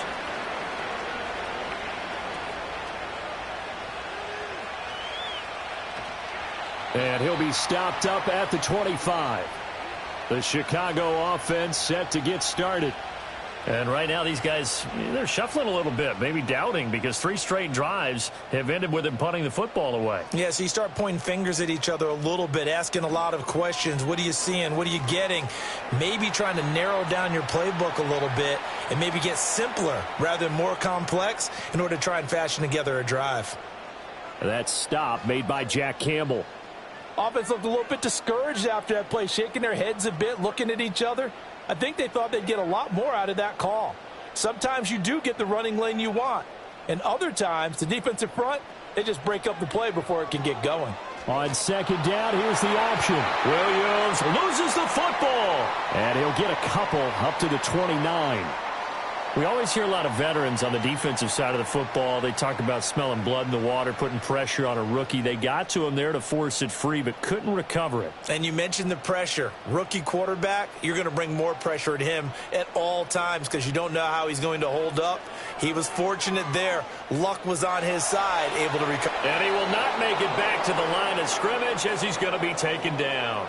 Alex Anzalone able to get outside the numbers and drop him for a loss of a yard. That time, finally, a measure of revenge as they get him down behind the line. It almost felt like relief, didn't it? Because with the success he's had throughout this game, you'd almost expect him to get free and pick up 10 to 15 every time he takes off. Not in that case. That has to feel good for the defense. And on 4th down, on is the punt team sending this one away. Good coverage there holds him to just a 2-yard return following a punt of 44. And out will come the offense as they take over. The Lions offense and Jared Goff set to take over once more. And as we show you some of the highlights from earlier, he has been instrumental in getting his guys the lead as he looks to finish strong and close this one out. The Detroit offense ready to begin their drive. This drive here beginning probably with a pair of motivated groups. Remember, the offense scored a touchdown on their last time out, looking to repeat that in Charles's defense. They were very frustrated after giving up 6 the last time on the field. And frankly, it's just a battle of wills in a lot of ways because you know they're both motivated. They both game plan for this drive, and they both have specific outcomes in mind. To me, it just comes down to who can execute better and which side can step up and assert its will over the other. Out of the gun, Goff. Now that'll be caught by St. Brown. And St. Brown going to have the Lions first down as he'll get this up past the 45. And defensively, they were in zone coverage there. Do you have to be a little careful? You're losing playing against a good quarterback like he is to not play too much zone? Yeah, you have to be careful about how much time you're giving up. I think it's a good point you just brought up. So maybe if you still want to play zone, you go to a zone blitz scheme. And you can drop anyone out of your defensive front. Defensive end, defensive tackle. It doesn't matter. You just exchange someone to bring more pressure towards the quarterback and still try and cover downfield. No sweat from Montez Sweat that time as he makes that stop look easy. Now, they struggled to get him rolling on the ground in the first half, and that's sort of continuing here in the third quarter. Yeah, but I don't think it's time to abandon the running game. I would say keep feeding the horse, and I believe he'll eventually reward them, especially as we get deeper in the game. And he's going to have another first down as the tackle's made here at the Bears' 41-yard line. 17 yards on the pickup there, and the drive will continue. And with that last play, he's now up over that 300-yard mark.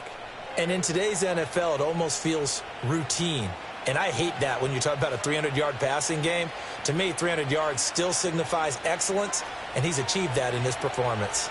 So into Bear territory now. This is 1st and 10 at the 41.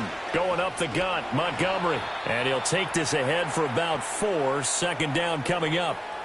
In the first half, he was held in check on the ground, but despite that lack of production, they still have the lead. Yeah, and they've got to feel fortunate about that. If they could actually get production from their lead horse, that would help open up this offense and widen this margin too.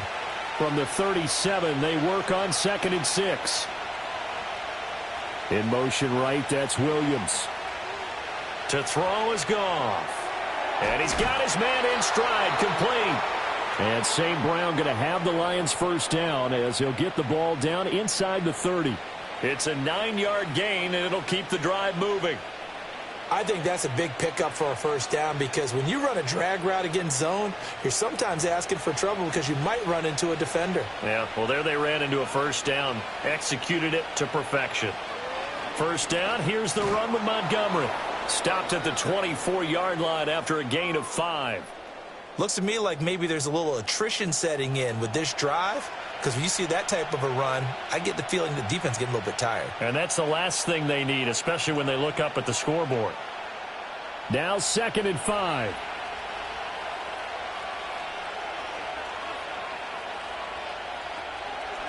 Straight ahead with Gibbs here. And he is met in his tracks behind the line of scrimmage.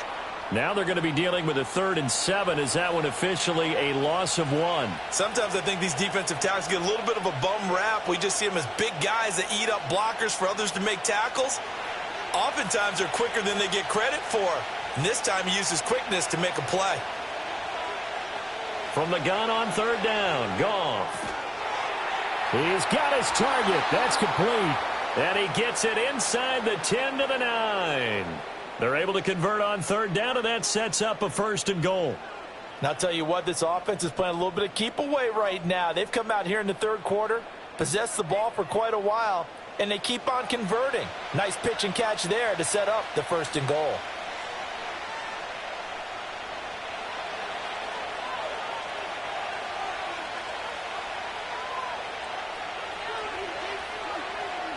Goff. To the end zone, but knocked away and incomplete. But based on the play we just saw there, he might not be the guy you want to challenge in coverage on these all-important snaps. He certainly looks dialed in right now. Another shot from the 9 on 2nd and goal. Montgomery back to the ground. And they get him down at the 1. He had the broken tackle, but ultimately could not get into the end zone. A nice run there, 8 yards, moves him much closer to the goal line now for 3rd down. They're knocking on the door as they come to the line here on 3rd and goal from the 1.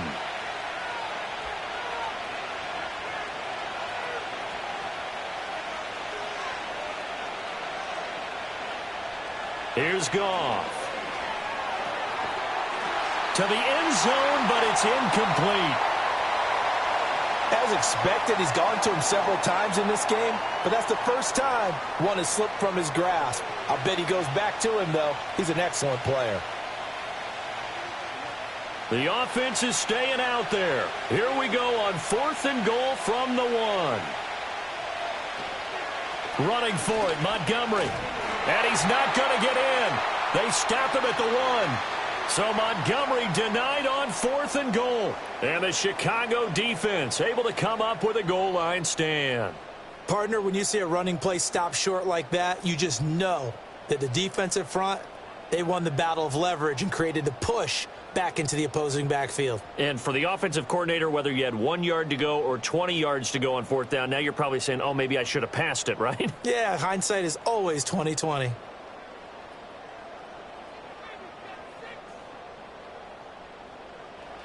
To throw, Williams. Looking left side, that's caught by Moore. And he's able to get this across the 10 before being taken down. That'll go for a gain of 13, helping big time to get away from that end zone. 1st down.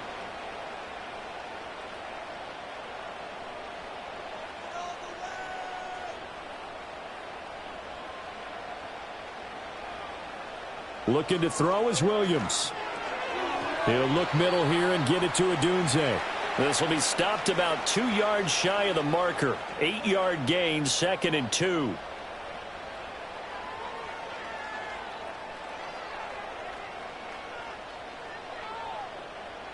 Second and a couple.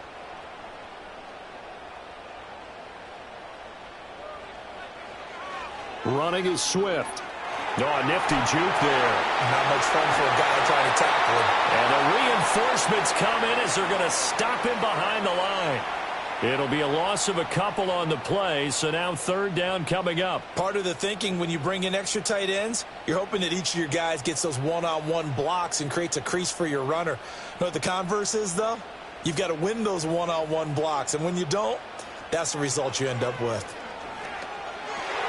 Work in the middle of the field, and he's got a man complete. And he will have the Bears 1st down as they're able to get the 3rd down conversion.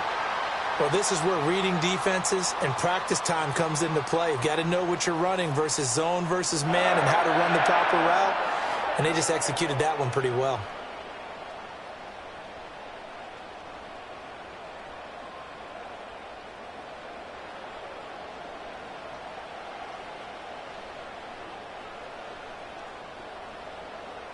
Line of scrimmage, the 31 now on 1st and 10.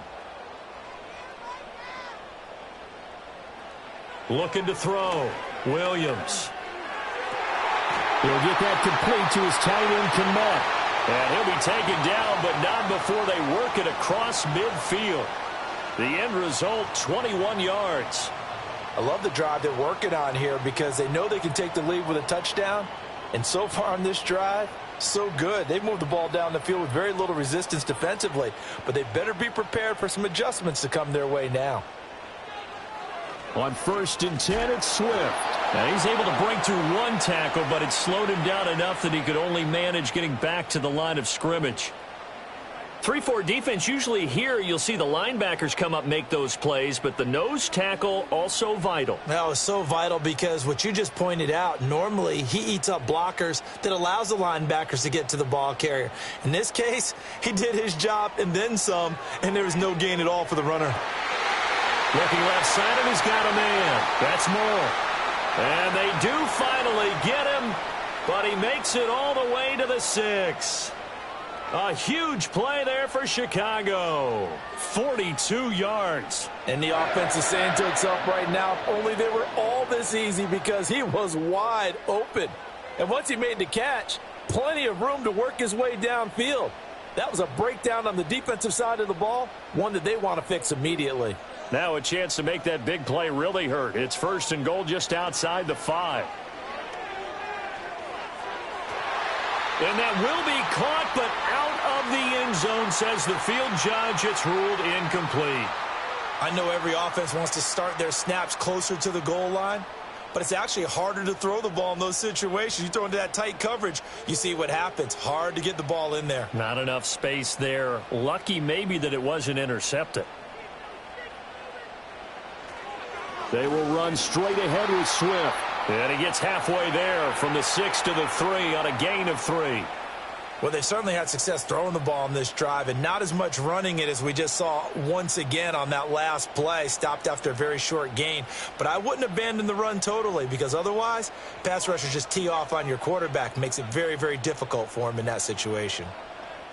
They'll look to throw for it with Williams. And unable to connect. If he had caught it, it would have been a 1st down. Instead, it's 4th. You can already start to hear this crowd. They're saying, go for it. Yeah, have we ever been at a game where you've heard the crowd go, field goal, field goal? No, I have not. That's a good point. Yeah, they always want to go for it, and I think they've got the right idea right now. The way they've moved the ball in this drive, I wouldn't stop that momentum. Go get it. It can be a thankless job sometimes to be a kicker, but they're thanking him right now. That's now 4 field goals. He's kept them in the game. He sure has, and that offense has got to find its rhythm, because I'm not sure that just kicking field goals is going to allow them to win this game. After the made field goal, Santos back out there to kick it away.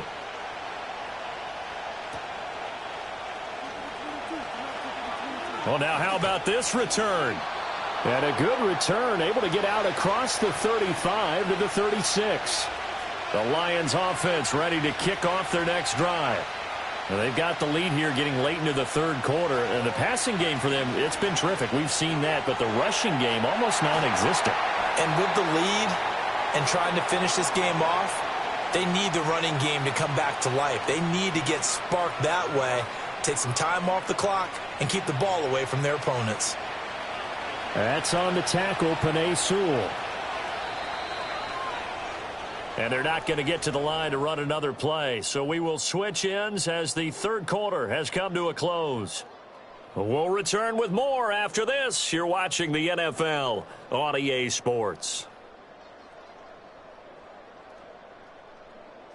Back now at Soldier Field. This one's still anybody's ball game. It's a 1-point difference here as we begin the 4th quarter of play. Now it's Goff. They'll set up the screen to Montgomery, and he'll be upended at the 28-yard line. Just a 3-yard gain there. The key to any screen play is all in the deception. That means everyone on the offensive side of the ball, but someone gave it up because that one wasn't very well concealed. And the defense able to rally to him and hold him for just a short gain.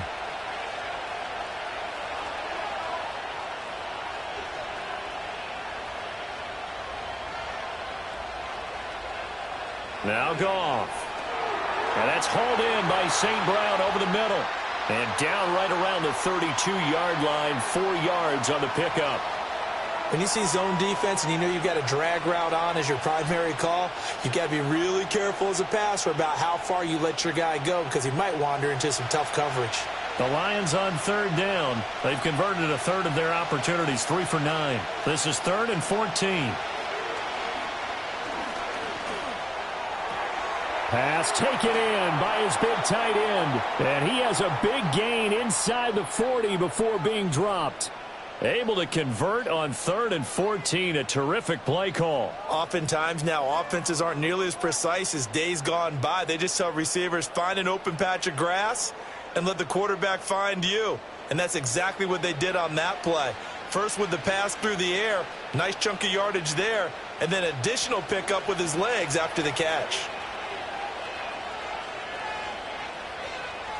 Goff now to throw. And that is incomplete. Oh, the coverage a little too good there, and it's second down. My first thought is surprise because that's one of the better tight ends around, and I've seen him pull in balls like this before.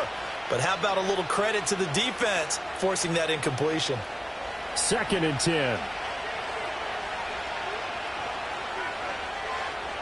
To the air again, Goff. And this is caught inside the 5. Touchdown, Detroit. Jared Goff with his 3rd touchdown pass of the afternoon. And the Lions will add to their 4th quarter lead. In order to lead in a game, you're going to get plenty of contributors, but that's his 2nd touchdown catch of this game.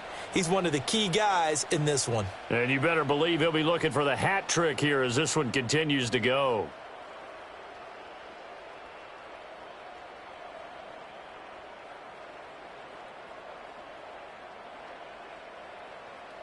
Now for the point after.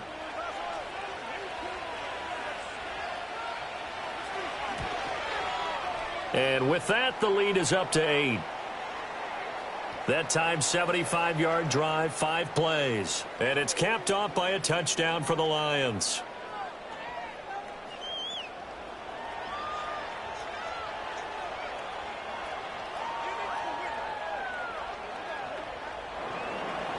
Out is the kickoff unit as they run up and send this one away.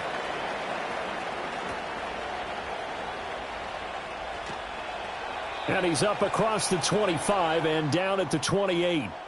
The Bears offense now gets set to head back onto the field.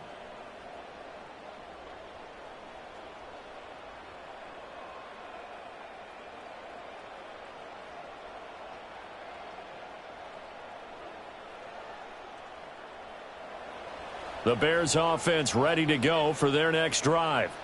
There's still plenty of time here in the 4th quarter. Just a 1-possession game, down 8. They'll be looking for the touchdown and 2-point conversion. A field goal here on this drive does very little at this stage. Yeah, give him 4 yards there. It'll be 2nd and 6. I feel like I could see what he was thinking on that carry. Wanted to follow that big tackle through the hole. Ended up only getting 4 yards on the carry. I think he had designs on that one being bigger. Right back to Swift again on 2nd down. He takes this one across the 35 to the 36, a gain of about 4. Back-to-back 4-yard runs. Now, look, if they just do that all the way downfield, ball ends up in the end zone, but that's a little difficult to do. Yeah, I think now 3rd and 2, that defense ready to stiffen up and stop that run. A couple extra tight ends in the formation here as they line up 3rd and 2. To throw, it's Williams. Completes it left side to the tight end Lewis. And boy, he is very close to a first down, but from where they're spotting that football, he's going to be a foot or so short. Well, it wasn't a big strike, but that completion put them in really great range. What do we have now, 4th and inches? Yeah, it's not more than a half a foot. You know what I would do here? You would always go for it. I'm one of those guys. On 4th down, the punt team is on as this is sent away. That'll be a 44-yard boot, just a yard on the return as he's covered up quickly. And they will take over 1st and 10. Well, this offense and their wideout headed back onto the field. And he's had some kind of game. They made it a point to get him involved early, and it has paid giant rewards to this stage of the game. Goff now looking to throw. That's complete to Laporta. And they're going to get this beyond the 40 before he's taken down. The catch and run, good for 24 yards. With that last completion, CDs now over 400 yards passing in the game, and quite a few of those have come via some pretty big strikes downfield. Certainly not afraid to challenge this secondary, and it's been successful. I like your observation there, partner, because I agree. This is a group more than capable of torching a secondary any week, as evidenced by their combined stat line here. And in the time we have remaining, wouldn't shock me at all to see them take another deep shot. They'll fake the handoff. Now Goff. And that is caught on the right sideline, but out of bounds, says the line judge. The throw took him a little too far. It's second down. A lot of times it's that first read that you have. Maybe you get it in pre-snap, and he locked in on his target, but he was covered quite well, and that one's incomplete. So now 2nd and 10 after the incompletion on first down. Back to throw. Goff. And he's unable to hold on to that defensively. A potential game changer, but it falls incomplete. I think he's taking an awful chance with the football right there. You've got to lead, you've got to protect it, and he's taking chances putting it out there in a little bit of jeopardy. Especially in a spot like this, 4th quarter, as you said, trying to cling to that advantage. Yeah, that one probably should have been picked, huh? Goff.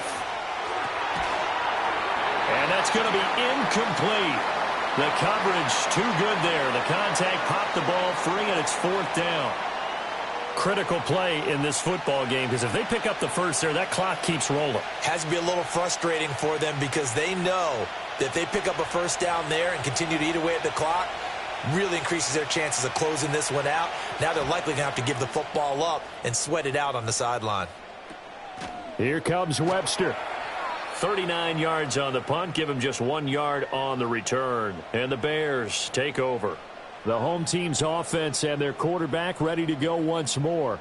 And this defense might be about ready to wave the white flag. Nothing they have tried to throw at him has been that successful. He just processes things so quickly and makes a right read seemingly every time. Knifes his way forward here, but just 3 yards on the play. 2nd down. Let's give a lot of credit to the offensive line. They've been able to move the ball really well on the ground the entire game, and while that wasn't a huge one, that's okay. They'll take them in short, steady bursts. 2nd and 7.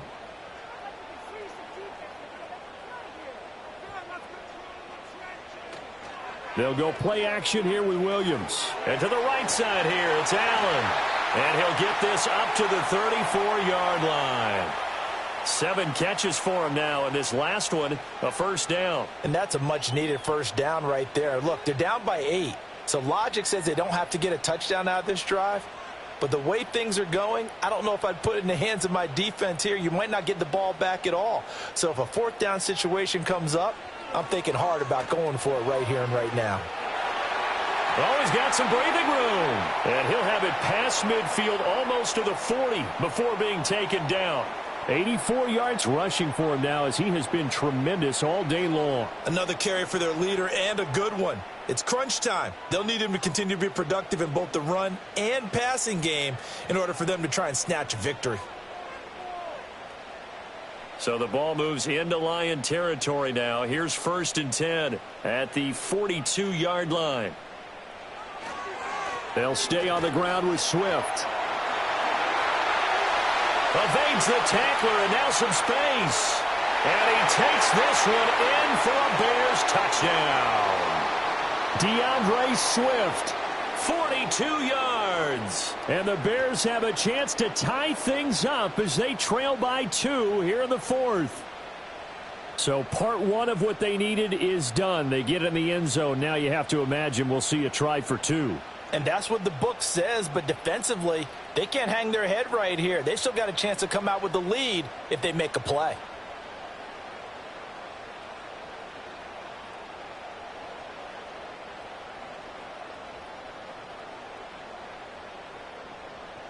All right, now a big 2-point conversion attempt still to come. Williams going to throw for it. And he's got it. The conversion good, and we are tied in the 4th. Still time to work with on the clock, but they wanted to tie now, and they got it. And I love their aggressiveness. Go ahead and get it done, get the game tied. Now your team has the momentum, and you're staring across the field saying, let's see if you can match us.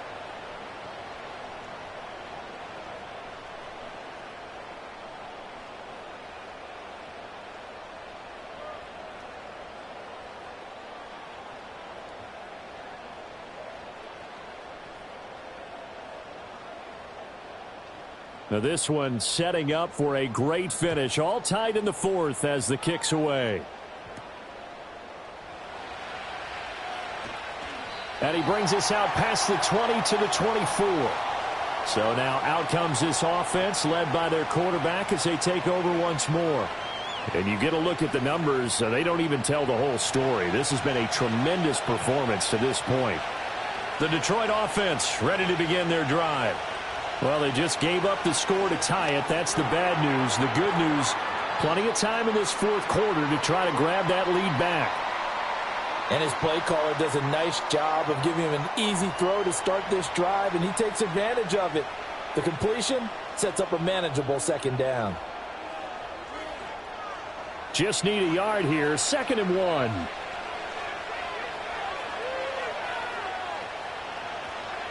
Gibbs straight ahead.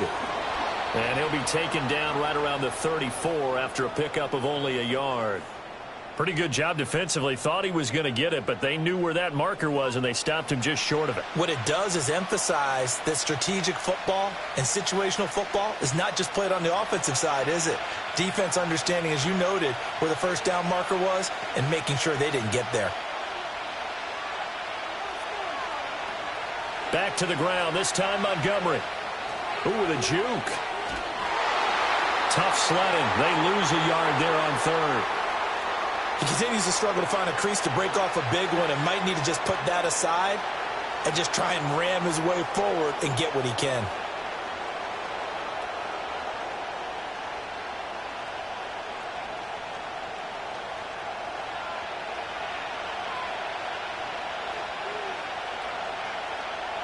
Here comes the Lions punter now as he's on for the 5th time here today.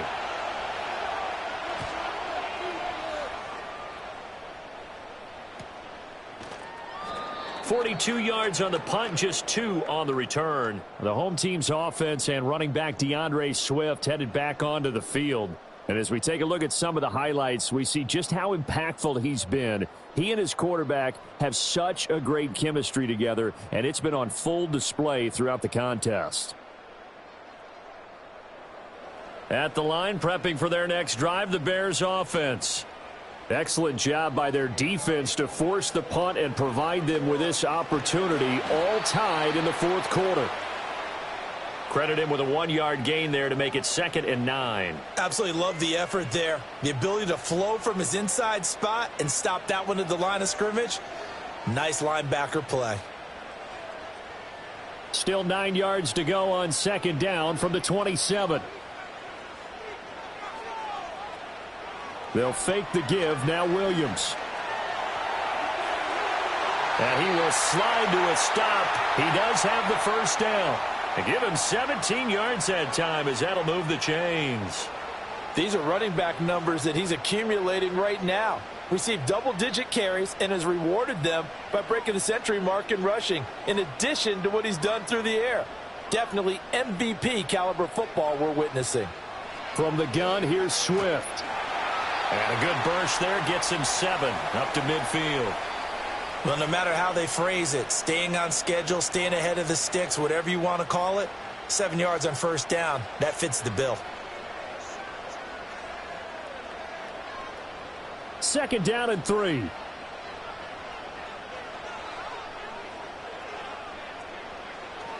Once again, it's Swift.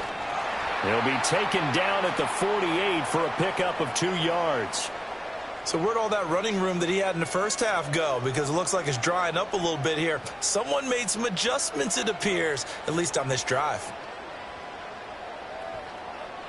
A field goal from this spot likely out of the question. They've got to get closer here on 3rd down. They'll try and run here with Swift. Oh, no, he lost the football. Wow, that ball gets knocked free, but a teammate comes along and scoops it up. It's almost like baseball. Guys at bat, people are on base in scoring position. One guy doesn't get him home. The next guy comes through and picks him up. And avoids the turnover.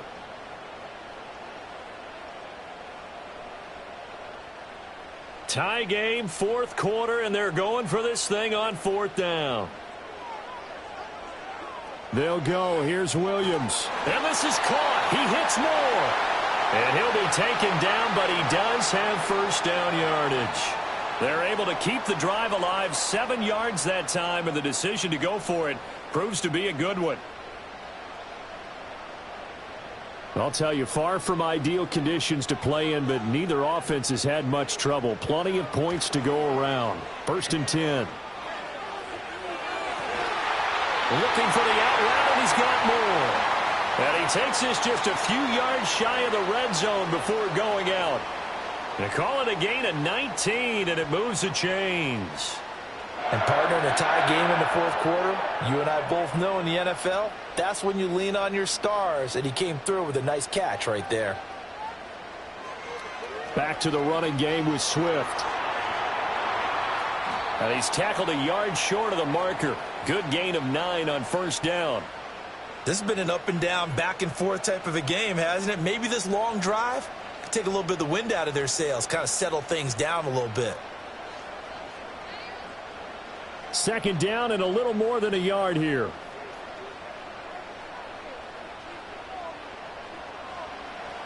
Swift going to try up the middle. He winds up giving a yard back there, and now it's 3rd and 2. Well, I would have figured after the 9-yard run on the previous play, getting one more yard wouldn't have been much of a problem.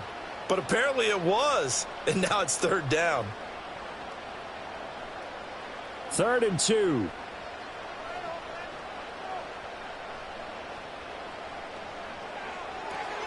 Able to find the open man. That's complete. And the Bears are going to have 1st and goal coming up as they're able to convert there on 3rd and 2. But they've certainly not shied away from throwing the footballs. They've leaned on their quarterback to start this game. 4 straight passes right out of the gate, with that last one earning them a new set of downs.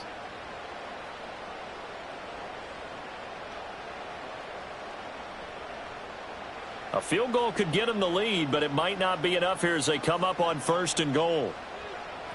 Swift diving for the end zone, and he'll get there. Touchdown. And this is the time of game where offensive lines can really dictate a team's fortunes. It's been a tough battle. They've been out there for a long time. But this was a question of who can wear down who. And that's excellent work to put a long drive together and finish it with the touchdown run to take the lead. The point after, no gimme in the snow, but it's up and good. And they will take a 7-point lead.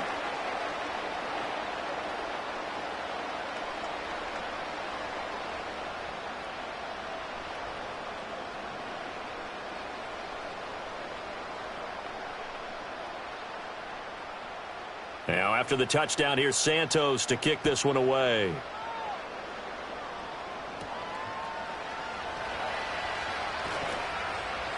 And a good return as he'll be stopped just shy of the 30-yard line. Another shot now for this Lions offense.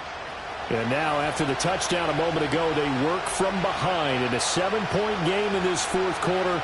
Plenty of time on the clock. And the result here, a pickup of 8. Leaves them with 2 to go on 2nd down. Well, partner, I know this type of running back. I mean, this size, this intensity usually gets better as the game goes on. I can just tell you from experience, the first few quarters, oh, you're eager. You come running up there, I'm going to tackle this guy. By the 4th quarter, you're coming up and thinking about it. And D-line wearing down 4th quarter. Yeah, that's not a guy they want to see consistently. And he stopped immediately there. He got maybe a half yard at most, but officially they'll be left with a 3rd and 2. The good run on 1st down followed up by a not-so-good run on 2nd down. Now let's find out if they're going to stick with the run here on 3rd down. A lot of people would love to see some play action here. I say go with your best running play over your best blocker. They'll run it. Here's Montgomery. Well, Montgomery just unable to twist free as they hit him short of the line to gain. That'll bring up 4th. They had the 8-yard gain on 1st down, but unable to do much from there. There's no question that coming into this game, this defense is pretty vocal about its desire to take this running back out of his game. And all that pregame wolfing has turned into results. Here comes the Lions punter now, as they're forced to kick for the 6th time today.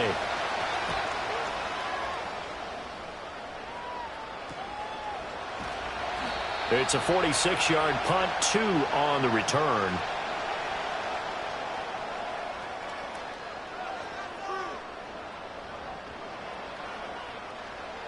The Bears offense ready to go for their next drive. Their defense got the stop, forced the punt, and now you really start to monitor the clock as they nurse this slim lead. They'll wind up getting 7 on the play, and that will bring up second down.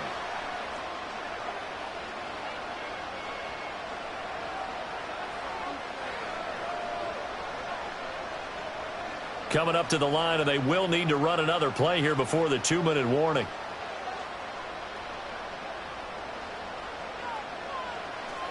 Play action. Now Williams. And that's out to the flat for Swift. Fourth quarter, down to the final 2 minutes, and we've got a one-score game. So the Bears with the football here as we welcome you back. This is 3rd and 2, maybe the biggest play in this football game. Here's a handoff to Swift. And he gets it to the 34, good enough for the first. So fresh out of the 2-minute warning, and here's another timeout taken with 1:55 remaining.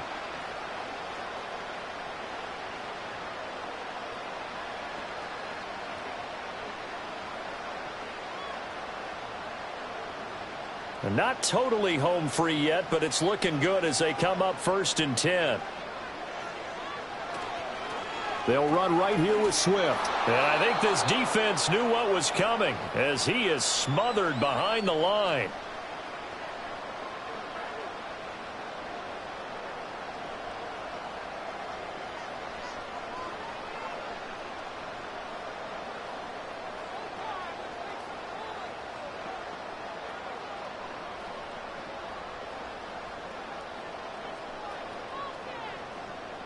You'd have to think likely another running play coming here. 2nd and 11.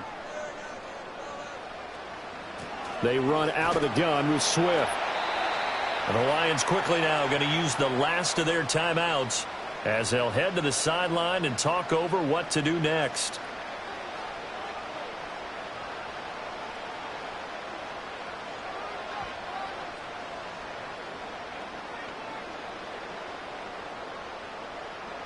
They'll come up now 3rd and 9.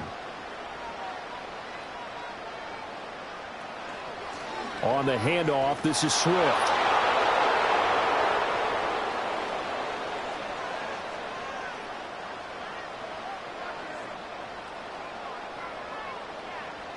So instead of giving them another 3rd down, they'll decline it, brings up 4. Now that's smart football right there. You don't even have to really spend a lot of time considering it. Just know that you're probably going to get the ball back. Good job declining that penalty.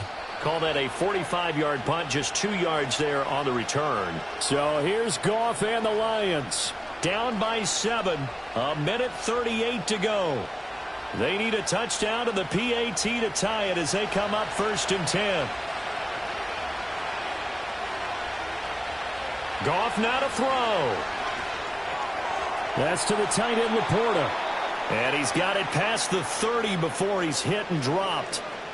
Brandon, it's okay what they're doing right now. Still able to work the middle of the field, but you know sooner or later they're going to have to stop the clock.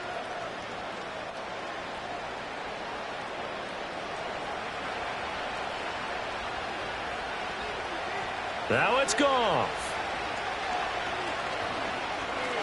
Now a desperation throw deep downfield. And that is incomplete. Not only did he have a chance to scan the field there, it felt like he had a chance to scan it twice. The protection was that good. Unfortunately for him, the coverage downfield, equally good. Another try, 2nd and 10 now. Goff.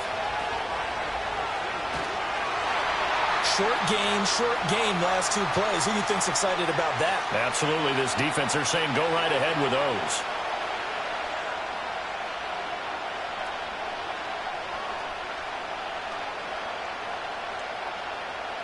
This definitely 4-down territory at this point, but a critical 3rd down here. And incomplete on the deep ball. And that's the downside of taking these big shots because they're definitely lower percentage plays. And now you look up and it's 4th down. So not only do you have to worry about getting big yardage, you also need to just keep the game alive. No choice but to go. Here's 4th down now.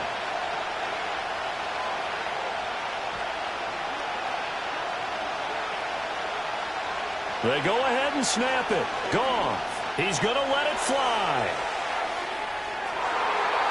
And it's knocked away and incomplete. They had to go for it with such little time remaining, and the Bears are going to get the football back, and they're going to get it in great field position. So they've gone for it twice now on 4th down in this game, and both times unsuccessful. I wish we could hear the headsets now between the head coach and the offensive coordinator. Now that they're 0 for 2, if they get into a third situation, head coach might say, hey, you got anything for this one? Might get radio silence back. So he'll take a knee here to wrap this one up, and he's going to want to keep that game ball. He was sensational. Partner, they took a knee to finish this one off. To me, that's the only thing they lost in the 4th quarter. How about that comeback? Yeah, trailed coming into the last frame. Got it done, taking the knee.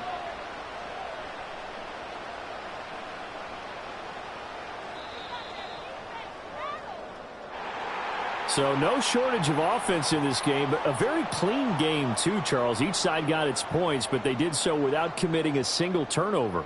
That's so true, and it certainly felt like NFL football at its finest, right? You talk about the highest level from both of these offenses. Neither one of them afraid of taking risks, and both of them aggressively pushing it downfield. I did like, Brandon, how smart they were about going about their business, though. They were high-flying, but they took care of the ball. Yeah, they did, and just keeping it clean in a game like this with all these points, you don't see that very often, even at the highest level. Job well done by both sides. So that'll do it for us. For my partner, Charles Davis, and all the hard-working men and women on our crew, I'm Brandon Gaudin. You've been watching the NFL right here on EA Sports. The Bears get the win at home as we say so long from Soldier Field.